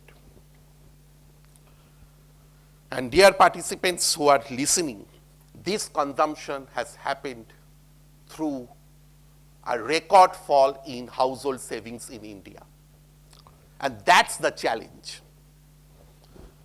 Our gross household financial savings today stand at 5.1% of GDP, which is a 47-year low as per the RBI data for the financial year 22-23 March end, which was published about 2-3 months back. Not only that, this spending spree by the households of Indians, by the Indian households, is driven by large-scale borrowing. That means debt. A closer look at RBI data will show that post-COVID scenario, there has been a double-digit, I repeat, a double-digit growth in house loan since May 2021, and the growth rate in automobile sector loan has also been maintaining a similar pace since April 2022. Borrowings by the Indian households from non-banking financial sector has reached a staggering 2.4 trillion rupees in the current financial year as compared to somewhere around 214 billion rupees a year ago. So what has contributed that? Most of the Indians have anticipated that in future their income will rise, and against a possible higher future income, Indians went for large-scale borrowing and went for the spending spree. Apparently, it has no problem because I spend more today, my income will increase and I can repay the loan. But the problem that happens is, if something bad happens in the economy and I lose my job or my income level falls against a higher future income against which I have borrowed, if that doesn't materialize, then I am in a soup. It will lead to increase in non-performing assets and it will lead to a lot of troubles for the economy. More so the trouble will happen if there is an inflation increase, which currently, of course, is stable. So this is a challenge. Any consumption expenditure in an economy that is financed through large-scale borrowing will always be challenging. What about the opportunity? Well, one of the sector that is still untouched, so-called, or has been stagnant in India is, in the India's growth story, I should say, is the private investment sector, which is being held at about 15% for the last 7, 8, 10 years, neither growing nor shrinking. And there is a huge opportunity in the private investment sector. Many reasons are not contributing to private investment. While public capital expenditure has been rising, private sector investment, who are supposed to put in lot of money in expansion of their operation, has been mostly stagnant. One of the reasons is, of course, we speak of higher interest rate regimes. That is typically a problem for the Indian economy. Number two, uncertainty about the future growth or something which I think is too far-fetched of at this current stage. And last but not the least are some supply shock issues that always exist. Having said all these things, this is an opportunity for Indian business to put in lot of money into the business and expand given the size of opportunity that exists for the Indians. Before I end, let me highlight one issue which is known mostly to everyone, but I just wanted to stress upon. Globally, all shocks that have happened worldwide have a typical asset boom, then burst, and then we all know. So whether I go back to 1929 Great Depression, or whether I consider the Japanese slump of the 1990s, or the global financial crisis of 2008-9, there was a boom in the economy initially, and that boom have ultimately translated into a burst. Because what I say is that it's a sort of an irrational exuberance or the growth in the stock market or the stock prices. Here also, for the Indian economy, before I end my talk, a small highlight that we are not in that situation, because as of now, our macroeconomic indicators our macroeconomic fundamentals are strong. As of now, we have a robust service sector. Our industrial base is okay. So there is a severe opportunity. There is a good opportunity for India to carry forward this thing. And if we have to attain what our Honorable Prime Minister Narendra Modi ji has pointed out, Vikashit Bharat, a developed nation by 2047, India has to consistently grow by about 7 to 8% to achieve that. And that will not be possible by the sheer consumption financed by borrowing or by the government expenditure alone. Because capital expenditure by the government is extremely good and laudable. But the problem is that it has to be financed. Otherwise, it will going to crowd out private investment. So therefore, the private sector has a huge role to play in India's growth story. Thank you everyone for giving me this opportunity. I tried to find some generic medicines for myself. Could not find it, fair enough. I just left it there. Then in 2013, it so happened that I had to be in a hospital with one of my relatives. And being there, looking at different strata of people struggling with all kind of expenditure on healthcare, whether it is medicines, whether it is hospital bills, whatever it may be, the thought struck me again about generic medicines. I went out, this time with a lot more vigor, because that relative of mine was prescribed an injection which he had to take twice a week. The price of one injection was 1,300 rupees. So you can very well imagine 104 injections a year, 1,300 rupees is close to 1.4 lakh rupees of expenditure. Tried finding it, could not. Then at one instance, I found the same injection in a different brand at around 750 rupees.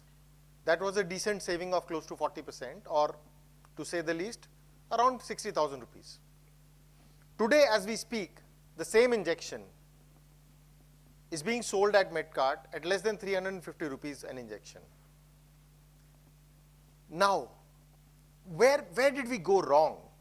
What in the entire ecosystem actually could not add up to?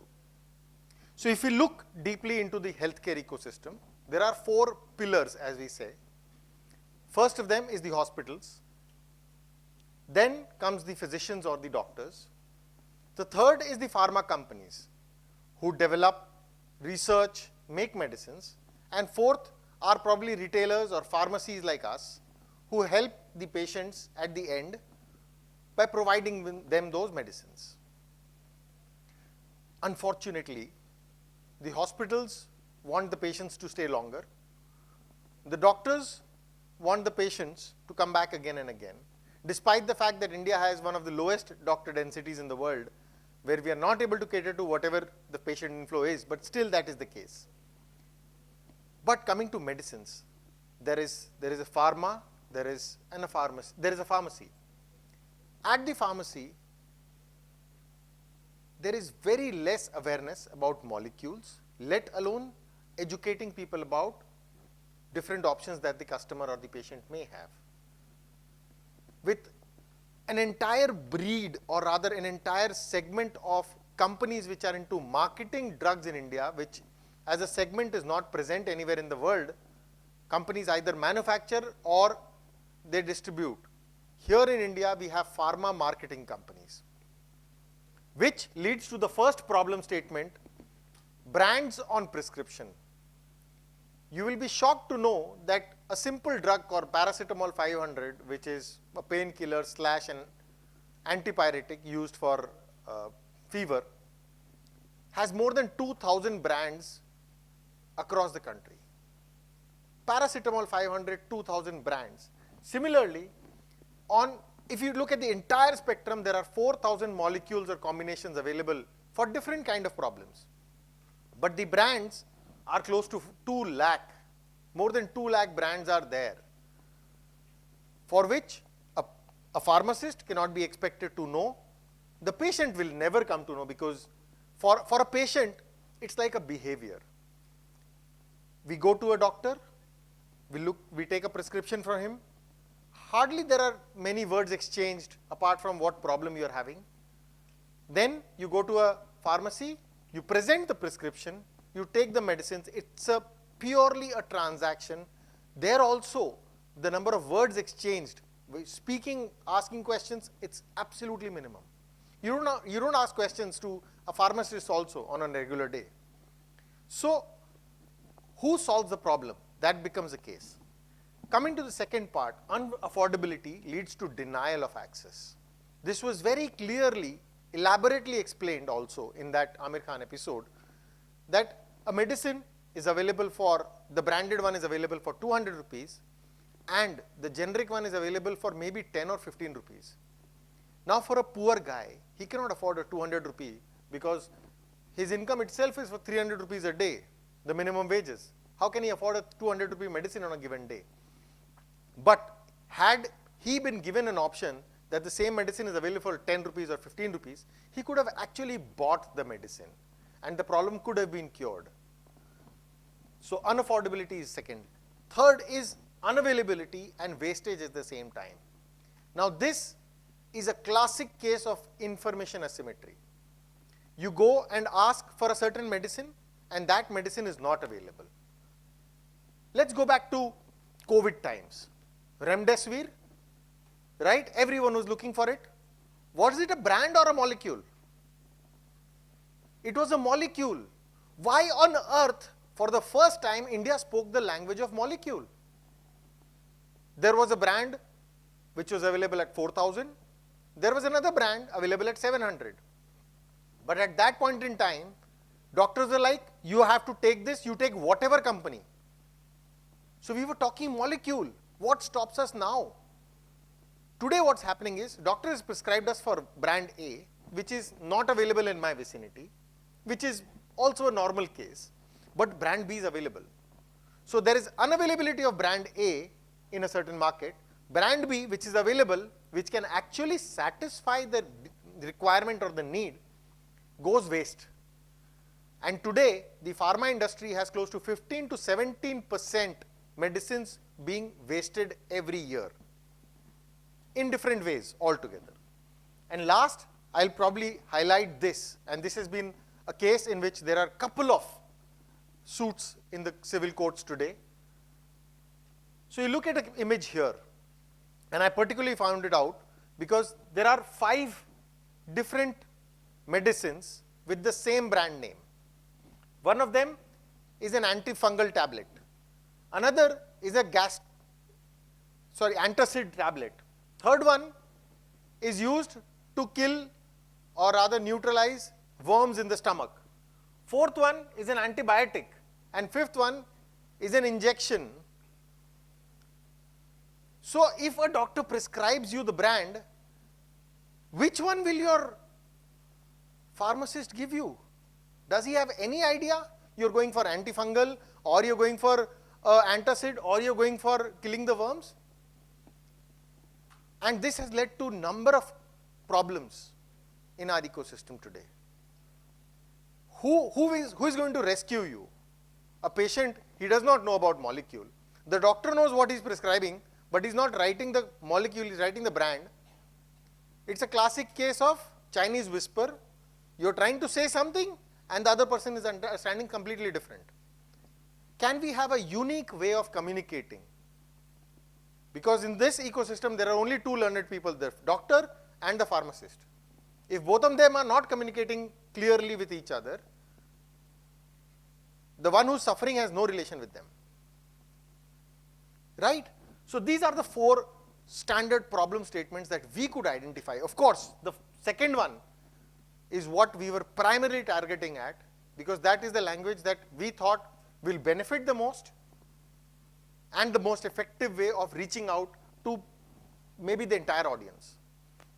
When we started way back in 2014, our entire market had an awareness of less than 1%.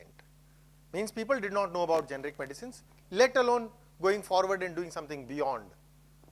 Then what we started with is, okay, how do we break into the patient or the doctor's mind? Because both need to be convinced at certain point in time. First is awareness.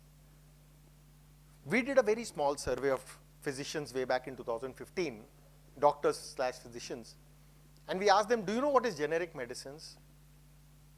And their answers was, yeah, those medicines which are actually in bulk, a big box of plastic which has 1,000, 2,000 tablets. And we were clear that it is only about awareness that we can drive.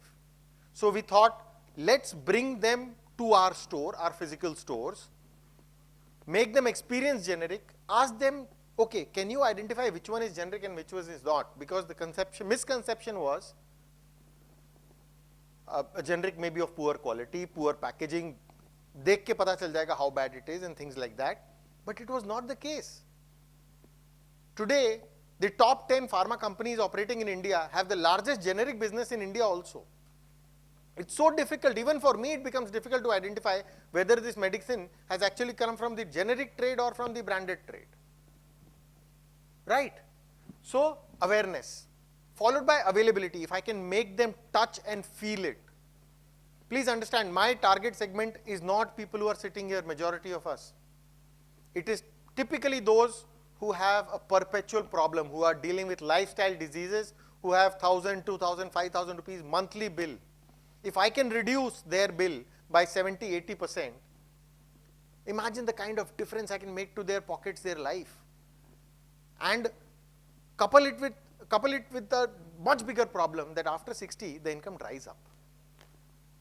At that point in time, the medicines only will go up. So, jo 1,000 tha, now it will become 2,000 or 3,000, and every passing year it will increase.